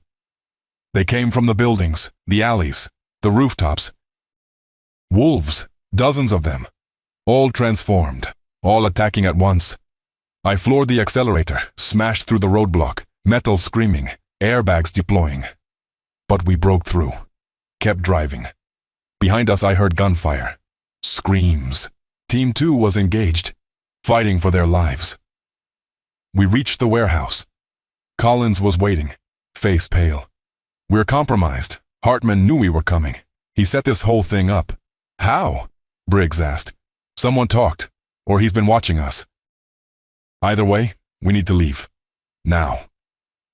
We grabbed essential equipment, destroyed the rest, burned the warehouse, left no trace.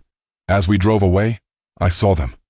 On the rooftops, watching, yellow eyes gleaming in the dawn light. Hartman's pack. They weren't attacking, just watching, letting us go. Because Hartman wanted us to know. He was in control. He was always in control. We regrouped at a motel in Ann Arbor, counted our losses. 7 hunters dead, 3 teams destroyed. The mission was a disaster. We're done, Collins said. I'm pulling us out. We can't win this. No, I said. We're not done. Marcus, he killed my family. He killed our teams. He's building an army. If we don't stop him, no one will. We tried. We failed. That's war. Sometimes you lose. Not this time. I stood up, grabbed my gear. I'm going back, alone. Anyone who wants to come with me, fine. Anyone who doesn't, I understand. Claire stood. I'm with you. Briggs and Foster exchanged glances. Then they stood too. Us too. Collins watched us, jaw tight. Then she sighed. You're all idiots, but you're my idiots. Fine, we do this, but we do it my way. No more frontal assaults, no more predictable tactics. We play his game. We think like him. We become what he is. Monsters? Claire asked. Hunters, Collins corrected. The best hunters in the world. Over the next week, we changed our approach. No more safe houses. We stayed mobile. No more patterns. We struck randomly, unpredictably. We hunted Hartman's pack the way they hunted humans. Isolated targets, quick kills, no mercy. We eliminated 12 wolves in 7 days. Each kill surgical, clean. No survivors to report back. Hartman felt it. I knew he did. His army was shrinking, his control slipping. On January 28th, we got a break. One of Hartman's wolves was captured. Not by us, by Detroit PD. They'd caught him mid-transformation, arrested him for murder. We intercepted the transport, took custody, brought him to a secure location. Collins interrogated him. He didn't want to talk. So she made him talk. I won't describe the methods, but they worked. He told us everything, Hartman's location, his plans, his endgame. He's converting politicians, the wolf said through broken teeth. City council, police chiefs, judges. He's taking over Detroit from the inside. In 6 months, he'll control everything. Police, government, media.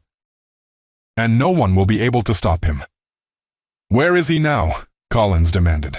The old Fisher building, top floor. He's meeting with his lieutenants tonight, planning the final phase. Collins looked at me. This is it. Our only shot. Then we take it. We hit the Fisher building at midnight. 10 hunters. Full assault. We'd called in reinforcements from other units. This wasn't just our fight anymore. This was national security. We breached the top floor, found them in a conference room. Hartman and 8 of his lieutenants, all in human form, dressed in suits, looking like businessmen. Hartman smiled when he saw us. Marcus Brennan, right on time. It's over, Hartman. Is it? Look around. I've already won. Detroit is mine. The government can't stop me. You can't stop me. I'm evolution, the future. You're a monster. We're all monsters, Marcus. Some of us just admit it. He transformed. Fast. Faster than I'd ever seen. His lieutenants followed. The room erupted in violence. We opened fire. Silver bullets. Blessed rounds. But they were ready. They scattered. Used the furniture as cover. Flanked us. Foster went down first, throat torn out. Then Briggs, disemboweled, screaming. I fought my way toward Hartman. Fired. Missed. He was too fast. Too strong. He grabbed me, lifted me off the ground, slammed me into a wall. Ribs cracked. Lung collapsed. I couldn't breathe. You should have joined me, Hartman said. We could have ruled together. Built something great. But you chose the losing side. He raised his claws, going for my throat. Then Claire shot him, point blank, silver bullet through the spine. Hartman dropped me, fell to his knees, paralyzed. Now, Marcus, she shouted. I grabbed my knife, the same knife I'd used to kill my first werewolf, jammed it into Hartman's chest, twisted, found his heart. He looked at me, yellow eyes fading. You think this ends with me? There are others, stronger, smarter. They'll come for you. And they'll win. Maybe. But you won't be there to see it. I twisted the knife again. Hartman's eyes went dark. He collapsed, dead. Around us, his lieutenants fell. Collins and the others had eliminated them. The room was silent, filled with bodies, blood. Ash. Is it over? Claire asked. I looked at Hartman's corpse, at the city lights through the broken windows, at my reflection in the glass, scarred, broken, but still standing. For now, I said. We burned Hartman's body, all of them. No trace, no evidence. Detroit PD found the Fisher building in flames the next morning. Called it arson. Gang violence, the usual excuses. No one mentioned the bodies we'd removed. No one asked questions. Collins filed her report. Mission successful. Threat neutralized. The unit moved on to the next crisis. A demon possession in Seattle. A witch coven in Boston. The work never stopped. But I couldn't move on. Not yet. Detroit was damaged. Hartman had converted at least 30 people before we stopped him. Most were dead, but some had escaped. Gone underground, waiting. I requested permission to stay. Hunt down the survivors. Collins approved. Gave me 2 weeks. Claire volunteered to stay with me. We spent those weeks cleaning up, tracking leads, following rumors. We found 6 wolves hiding throughout the city, eliminated them quietly. No witnesses, no complications. On February 10th, we found the last one. A woman named Julia Banks. She'd been a nurse before Hartman turned her. Now she was hiding in an abandoned hospital on the east side. We entered at dawn. She was in the basement, still in wolf form, wounded, starving. She'd been hiding for 3 weeks, living on rats and stray dogs. When she saw us, she didn't attack. She just collapsed, started crying. The sound was horrible. Animal and human at the same time. "Please," she said. Her voice was distorted, barely intelligible. "Kill me. I don't want to be this anymore." Claire raised her rifle, aimed at the woman's head. "Wait," I said. "Marcus, she's infected. There's no cure. I survived werewolf infection, with treatment. That was different. You were bitten. She was fully converted. The infection's permanent." I looked at Julia, at her yellow eyes, her claws, her fur. But underneath I could see the human, the person she used to be. Terrified, desperate, wanting to die. I thought about Hartman. How he'd asked to be killed. How he'd seen himself as a monster. How he'd been right. But Julia was different. She hadn't chosen this. She'd been a victim. Just like Rachel. Just like Emma and Tyler. "There has to be another way," I said.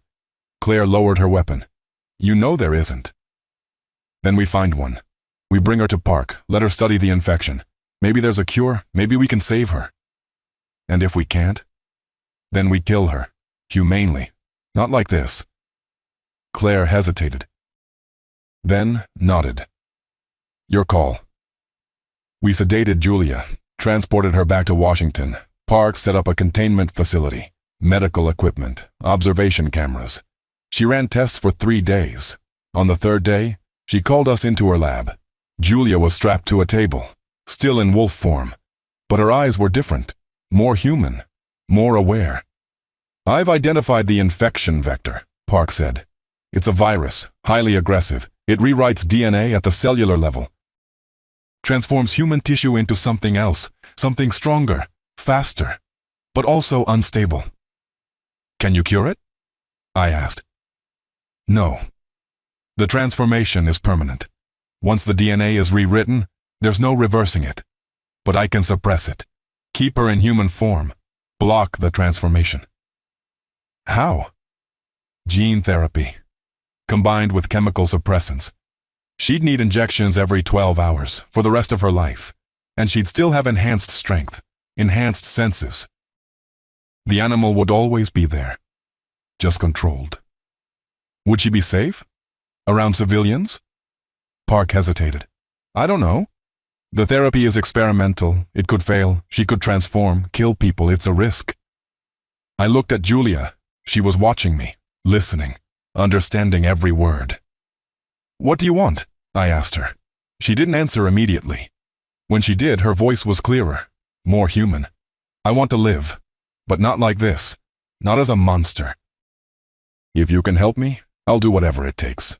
Follow whatever rules, take whatever treatments, just let me be human again." I looked at Claire, at Park, at Collins, who'd been observing from the doorway. "Your call, Brennan," Collins said. "But if she kills anyone, it's on you." I thought about all the people who died, all the monsters we'd killed, all the lives destroyed by this war. Maybe we could save one, just one. "Do it," I said. "Start the treatments." Park began immediately. Gene therapy, injections, chemical suppressants. Julia screamed through most of it. The pain was overwhelming, but she endured, because she wanted to live. After 72 hours, she transformed back, human form, naked, shaking, but human. Park ran tests, checked vitals, DNA scans. "It's working. The virus is suppressed. She's stable." Julia looked at her hands, human hands. She started crying, real tears. Human tears. "Thank you," she whispered. But the celebration was short-lived. Because that night, we got a call. From Detroit. Sheriff Reynolds in Montana. "It's happening again," he said. His voice was panicked, desperate. "They're back. The vampires, more than before. The whole town is infected. Everyone, we need help." Collins checked the data. Montana, Silver Creek, 73 missing persons in 2 weeks. The entire population. "It's a nest," she said. Bigger than anything we've seen. They've converted the entire town. How is that possible? Claire asked. We killed them all. We killed most of them. Some escaped, reproduced, built a new nest, and now they've taken over. Then we go back, finish the job. Collins shook her head. It's too big. 73 vampires, we don't have the resources. We'd need an army. Then we get an army, I said. Call every unit, every hunter, everyone available. We end this, now. Collins made the calls. Within 24 hours, we had 30 hunters, fully armed, ready for war. We deployed to Montana on February 16th. Silver Creek looked different. The streets were empty, buildings dark, no signs of life. But we could feel them, watching, waiting. They know we're here, Morrison's replacement said. His name was Jackson, former Delta Force. Good soldier, but untested. Let them know, Collins said. We're not hiding. We set up in the town square, created a perimeter, UV floodlights, holy water, blessed ammunition. This time, we were ready. They came at dusk. All of them, 73 vampires, men, women, children, all transformed, all hungry. We opened fire.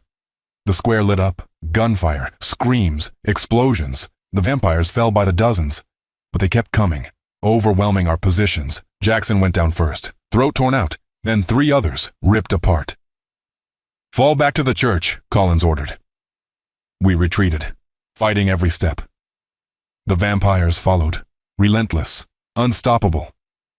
Inside the church, we barricaded the doors, set explosives, prepared for the final stand. This is it, Claire said. We're not walking out of here. I looked at her, at the other hunters, at the crosses on the walls. Maybe we don't have to. I remembered Julia, how Park had suppressed the infection, changed her DNA, made her human again. What if we could cure them? I asked. Turn them back? There's no cure for vampirism, Park said. It's a different virus, more aggressive than lycanthropy. But you said you could suppress infections. Block transformations. What if we weaponize that? Create an airborne agent, spread it through the town, suppress every vampire at once. Park thought for a moment. Theoretically possible, but I'd need time, equipment, a lab. You have 6 hours until dawn. That's when we make our stand. Can you do it? I'll try. Park worked through the night, mixing chemicals, synthesizing compounds. The rest of us held the perimeter. The vampires attacked every hour, testing our defenses, probing for weaknesses. We lost 2 more hunters, then 3. Our ammunition was running low, our supplies depleted. At 5 a.m., Park emerged from the basement. She held a canister, small, silver, pressurized. It's done, she said. This will suppress the vampire virus, force them back to human form. But it's untested. I don't know if it'll work. Only one way to find out, Collins said. At dawn, we opened the church doors. The vampires were waiting, surrounding us, ready for the final assault. I stepped forward, held up the canister. You don't have to die. There's another way.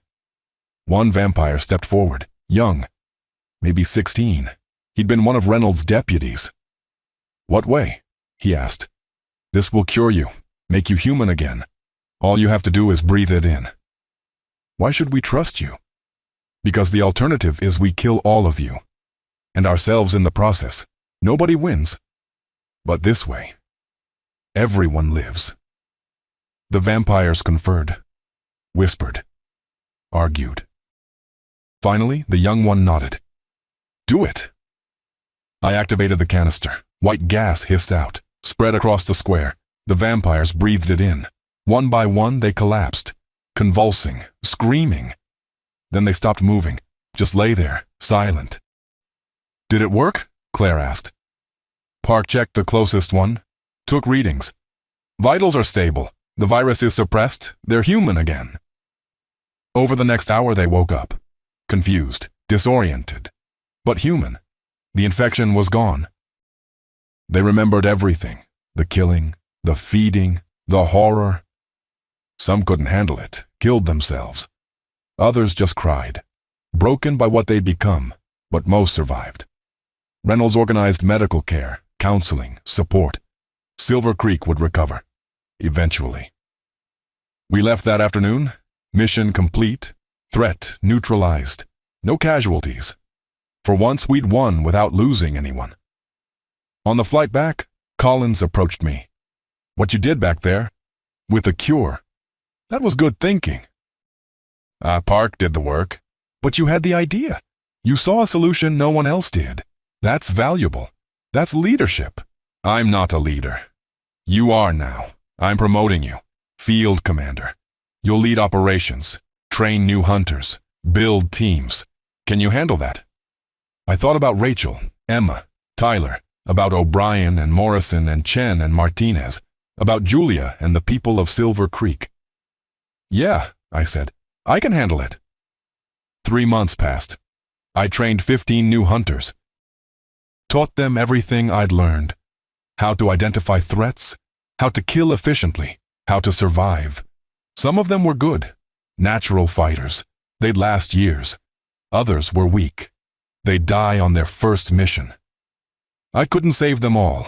I just tried to give them a fighting chance. Claire became my second in command.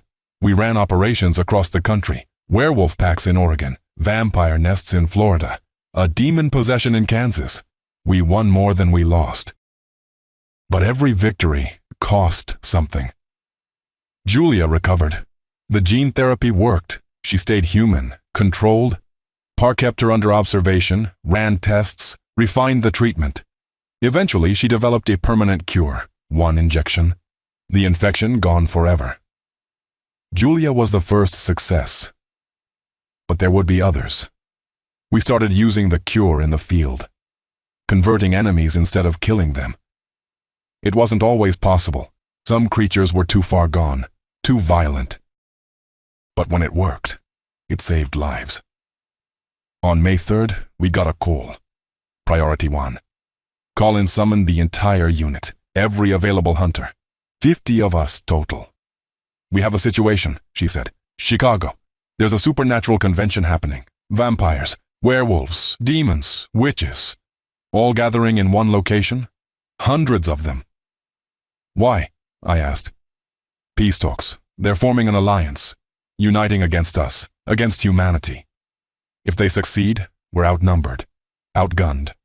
We lose." So we stop them." "How?" "There's hundreds of them. We can't kill them all. And if we attack, we prove their point, that humans are the enemy.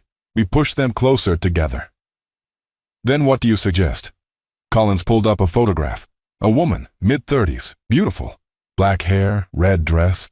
But her eyes were wrong. Too bright, too knowing. "Her name is Lilith Crane. She's organizing the convention. Former human. Converted 5 years ago, but not by accident. She chose it, researched it. Found a vampire willing to turn her. Now she's one of the most powerful in North America. What does she want? Control. Power. She believes supernaturals are superior to humans, that we're prey, food. She wants to unite all the species, create a unified force, overthrow human governments, take over. That's insane. That's the plan. And she's convincing, charismatic. She's already recruited dozens of factions. If the convention succeeds, she'll have an army. So we kill her. Cut off the head. Collins shook her head. We tried. Sent 3 assassination teams, all failed. She has security, magic wards, bodyguards. She's untouchable. Then how do we stop her? We infiltrate, send someone inside, someone she doesn't know, someone who can get close. And when the moment's right, they eliminate her. Everyone looked at me. I was the obvious choice, but I shook my head. I'm too recognizable. Hartman's pack knew me. Word spreads. Someone will recognize me. Then who? Collins asked. Claire stepped forward. Me. You're just as known as Brennan. Not if I'm converted. If I'm a vampire, I blend in. I'm one of them. The room went silent. Everyone stared at her. She was serious. Absolutely not, I said. That's suicide. It's the only way. We have the cure now. I get converted. Infiltrate the convention. Kill Lilith. Then Park cures me. I come back human. The conversion could kill you. The cure might not work. You could be stuck as a vampire forever. I'm willing to take that risk. I'm not. Claire grabbed my arm, pulled me aside, lowered her voice. Marcus, this is bigger than us, bigger than Detroit. If Lilith succeeds, millions die. You know that. We have to stop her, and this is the only way. I wanted to argue, to find another solution, but she was right. This was the mission. This was the war. Fine, I said, but I'm coming with you, as backup. You can't. If you're there, you'll blow my cover. Then I'll stay outside, close enough to help if things go wrong. Claire nodded. Deal. We had 1 week to prepare. Park developed a modified vampire virus, controlled infection. It would convert Claire, but slowly, giving her time to adjust, to learn control. On May 10th, we executed.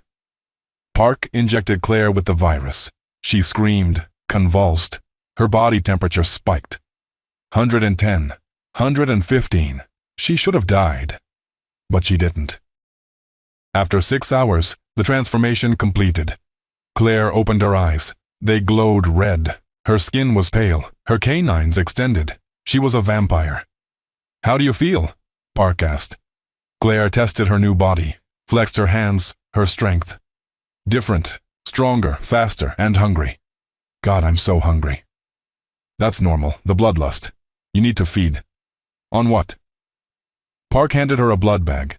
Medical supply. This will sustain you, but it won't satisfy you. The craving for human blood will be constant. You'll have to fight it. Every second. Claire drank. The blood bag emptied in seconds. She wanted more. I could see it in her eyes. The predator. The monster. Claire, look at me, I said. She turned. Focused. Her eyes were still red. But recognition flickered. I'm still me, she said. I can control this. Good. Because you leave tomorrow. The convention was at the Drake Hotel in Chicago. 5-star luxury. Lilith had rented the entire building. Security everywhere. Magic wards on every entrance. No humans allowed. Claire arrived at 8 p.m. on May 11th. She wore a black dress, looked like she belonged. The guards checked her credentials, scanned for weapons, searched for trackers, found nothing. She was clean. Inside, the hotel was packed. Vampires, werewolves, demons, witches, all mingling, networking, forming alliances. It was surreal. Monsters acting civilized, like a corporate conference. Claire moved through the crowd, listening, observing. She found Lilith on the top floor, penthouse suite, surrounded by her inner circle. 20 vampires, all older, more powerful. Getting close would be impossible, unless she had an invitation. Claire approached a group of vampires near the bar, started a conversation, mentioned she'd come from Detroit, that she'd survived the war with a unit, that she wanted revenge. One of them, a male named Victor, seemed interested. You fought the hunters? I killed 3 of them, Claire lied. Before I was forced to flee, but now I'm back, ready to fight. If Lilith needs soldiers, I'm volunteering. Victor studied her. You're young, newly converted. What makes you think you're worthy? Because I know how they think. I know their tactics. I can help you win. Victor smiled. Follow me. He led her to the penthouse. Introduced her to Lilith. The vampire queen was exactly as her photograph suggested. Beautiful, commanding, dangerous. Victor tells me you're a hunter-killer, Lilith said. Her voice was smooth, hypnotic. I am, Claire replied. Prove it. Tell me everything you know about the unit, their operations, their weaknesses. Claire talked for an hour, gave false information mixed with truth. Enough to seem credible, enough to earn trust. Lilith listened, occasionally asked questions, tested Claire's knowledge. Finally she nodded. You're either a spy or you're legitimate. We'll find out which. She gestured. 2 vampires grabbed Claire, held her down. A third vampire approached. Female, ancient. Her eyes glowed purple. "This is Morgana," Lilith said. "She's a witch. She can read minds, see memories. If you're lying, she'll know, and then we'll kill you." Slowly. Morgana placed her hands on Claire's head. Claire screamed. I heard it through the earpiece she'd hidden. Microscopic, undetectable. "She's in trouble," I said. We were positioned 3 blocks away. Monitoring, ready to extract. "Hold position," Collins ordered. "Give her time." Morgana searched Claire's mind, saw her memories, the war in Detroit, the killings, the blood. But Park had prepared for this. She'd implanted false memories, layered them over the real ones. Claire appeared to be exactly what she claimed, a converted vampire seeking revenge. Morgana released her. "She's telling the truth." Lilith smiled. "Welcome to the revolution, Claire. You're with us now." Over the next 2 days, Claire integrated. Attended meetings, listened to plans. Lilith was organizing an attack. Coordinated strikes against unit facilities, Washington, New York, Los Angeles, all at once. Overwhelming force. They'd eliminate the hunters in a single night. The date was set. May 20th. 1 week away. Claire reported everything. We prepared countermeasures, reinforced security, evacuated non-essential personnel. But we knew it wouldn't be enough. Lilith had hundreds of supernaturals. We had 50 hunters. The math didn't work. "We have to kill her before the attack," I said. "It's our only option." "Claire's working on it," Collins replied. "She's getting close, earning trust. Soon she'll have access."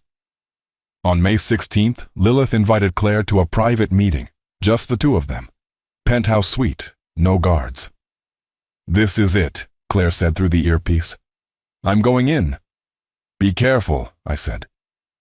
Inside, Lilith poured wine, blood infused. They drank, talked. Lilith shared her vision. A world ruled by supernaturals, humans as livestock, farms, breeding programs, endless food supply. "It's the natural order," Lilith said. "Predator and prey. We're the predators. We should rule." "What if humans fight back?" Claire asked. "They will. That's why we eliminate the unit first. Without them, humans are defenseless. We win in a month, maybe less." Claire nodded, pretended to agree. Then she reached into her purse, pulled out a wooden stake. Blessed, silver-tipped. Lilith saw it. Smiled. "I knew you were a spy." She moved fast, grabbed Claire's wrist, twisted. Bones cracked. The stake fell. "Did you really think I'd let a stranger get this close without insurance?" Lilith said. "Morgana's spell only works on recent memories. I had her dig deeper, saw everything, your real past, your partnership with Brennan, your plan." She threw Claire across the room. Claire hit the wall, cracked plaster, fell to the floor. "You're brave," Lilith said. "I respect that.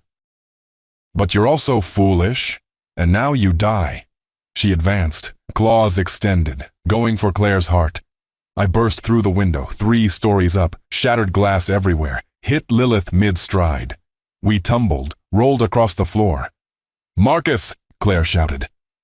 I didn't answer, just fought. Lilith was strong, faster than any vampire I'd encountered. She grabbed my throat, lifted me, slammed me into the ceiling. Then, the floor. Everything went dark for a second. When I opened my eyes, she was standing over me. The famous Marcus Brennan, the hunter who killed Cain, who destroyed Hartman. "You're a legend, and legends die hard." She raised her claws, going for my throat. Claire tackled her. They crashed through the door, into the hallway. Alarms blared. Vampires poured out of rooms, dozens of them. "We need to go," I shouted. Claire grabbed the stake, jammed it into Lilith's chest. The vampire queen screamed, staggered, but didn't die. She ripped the stake out, healed instantly. "You can't kill me," Lilith said. "I'm too old, too powerful." "Then we'll settle for containment," Collins said. She appeared at the end of the hallway, with 20 hunters, all armed. They opened fire, UV rounds, holy water grenades, Blessed bullets. Lilith's vampires attacked. The hallway became a war zone, blood everywhere, bodies falling, screams echoing. Collins threw something, a small device. It landed at Lilith's feet, exploded, bright light. Holy radiation, concentrated. Lilith shrieked, fell, her skin burning, melting. "Move!" Collins ordered. We ran, down the stairs, through the lobby, out into the street. Behind us, the hotel was chaos, vampires fleeing, hunters pursuing. The convention was destroyed. We reached the extraction point, vehicles waiting. As we drove away, I looked back, saw the hotel burning, smoke rising into the Chicago night. "Is she dead?" Claire asked. "I don't know," Collins said, "but she's hurt, badly. It'll take her months to recover. By then, we'll be ready." Claire collapsed in the seat, exhausted, her vampire features fading, the adrenaline wearing off. "Get me the cure," she whispered. "I don't want to be this anymore." Park administered the injection. Claire convulsed, screamed, but after an hour she was human again. The infection gone. She'd survived. "Never again," she said. "I'm never doing that again." I put my arm around her. "You did good. You saved us. All of us." She nodded. Closed her eyes. Slept. And for the first time in months I felt hope. We'd won. Not completely, but enough. The war wasn't over, but we were winning. 6 months passed. The unit rebuilt, new hunters recruited, new operations launched. We hit targets across 3 continents. Vampire nests in Europe, werewolf packs in Asia, demon possessions in South America. We were winning. Slowly, one battle at a time. But Lilith survived. Collins received intel in November. The Vampire Queen had recovered. Went underground, building a new army, planning revenge. "She's in Detroit," Collins said during a briefing. "Your city, Brennan. She chose it deliberately, wants to draw you out." I looked at the map, red markers throughout Detroit, east side, west side, downtown. Lilith had infected hundreds, maybe thousands. The city was falling. "When do we deploy?" I asked. "Tomorrow. But this time, it's different. Lilith's not just building an army. She's converting government officials, police, politicians. She's taking over from the inside, like Hartman tried, but bigger, more organized. So we expose her, go public, let the world know monsters are real." Collins shook her head. "The government won't allow it. Mass panic, economic collapse, social breakdown. They'd rather let Detroit fall than risk that." "Then what's the plan?" "We evacuate who we can, then we burn the city." The room went silent. Everyone stared at Collins. She was serious. "You want to destroy Detroit?" Claire asked. "I want to contain the infection, before it spreads, before Lilith converts the entire state, the entire country. This is triage. We save what we can, sacrifice the rest." "No," I said. "There has to be another way." "There isn't. I've run every scenario, every possibility. This is the only option that works." I stood up, walked out. Couldn't listen anymore. Collins was talking about destroying my home, the city where Rachel died, where Emma and Tyler were buried, where I'd fought and bled and nearly died a dozen times. I wouldn't let it burn. Claire found me an hour later, on the roof, staring at the Washington skyline. "You have a plan," she said. Not a question, a statement. "Yeah? Tell me." "We use the cure, like we did in Montana. But bigger. Weaponize it. Spread it through Detroit's water supply. Force every vampire back to human form." "That's insane. The cure's designed for individual treatment. Not mass distribution. It could kill thousands. Or save millions. Park can modify it. Make it safe. I know she can. And if she can't? Then we try something else. But we don't burn the city. Not while people are still alive." Claire was quiet for a long time. Then she nodded. "I'll talk to Park. See if it's possible." Park worked for 3 days. Modified the cure. Made it stable. safe for mass distribution. On November 15th, she presented her findings. "It'll work," she said. "But there's a catch. The cure needs to be activated. A catalyst, something that triggers the chemical reaction." "What kind of catalyst?" Collins asked. "Vampire blood. Fresh. From a powerful source. The more powerful, the better the reaction." "Lilith's blood," I said. "Exactly. If we can get a sample from her, I can synthesize enough cure to treat the entire city. But you need to capture her alive, and extract at least 2 liters. "She'll never surrender," Claire said. "Then we take it by force." We deployed to Detroit on November 18th.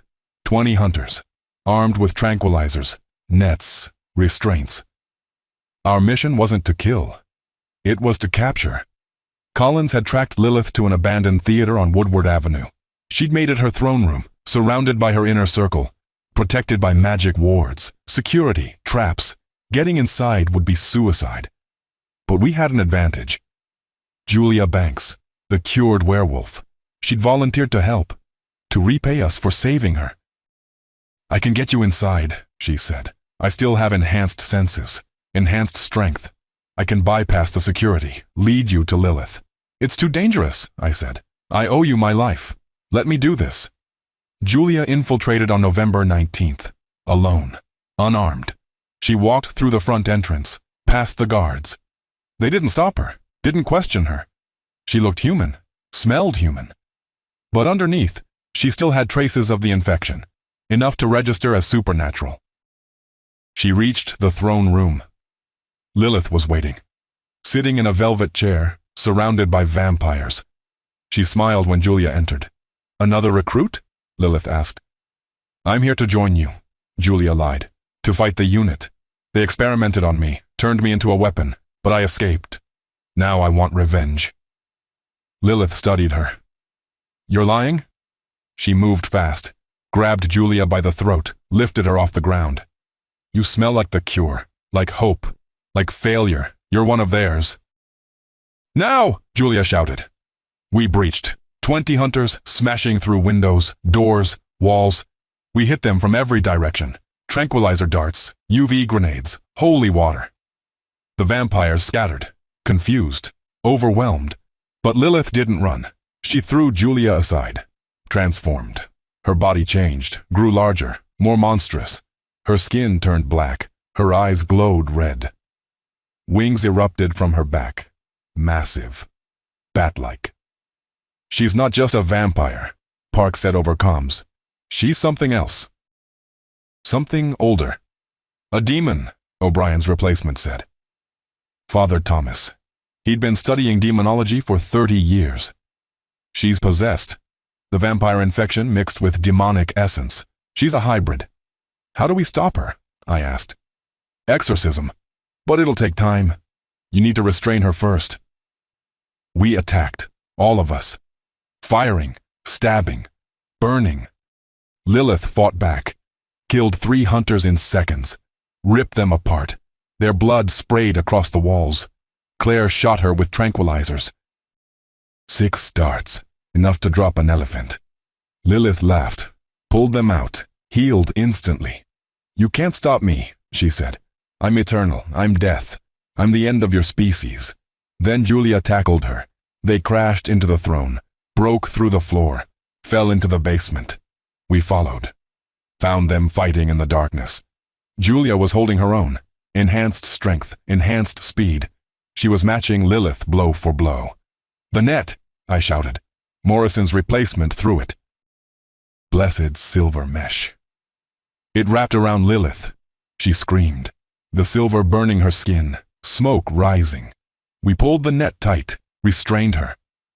Father Thomas began the exorcism, Latin prayers, holy water. The demon inside Lilith shrieked, fought, tried to break free. It took an hour, but eventually the demon was expelled. Black smoke pouring from Lilith's mouth. Father Thomas trapped it in a blessed container, sealed it. Lilith collapsed.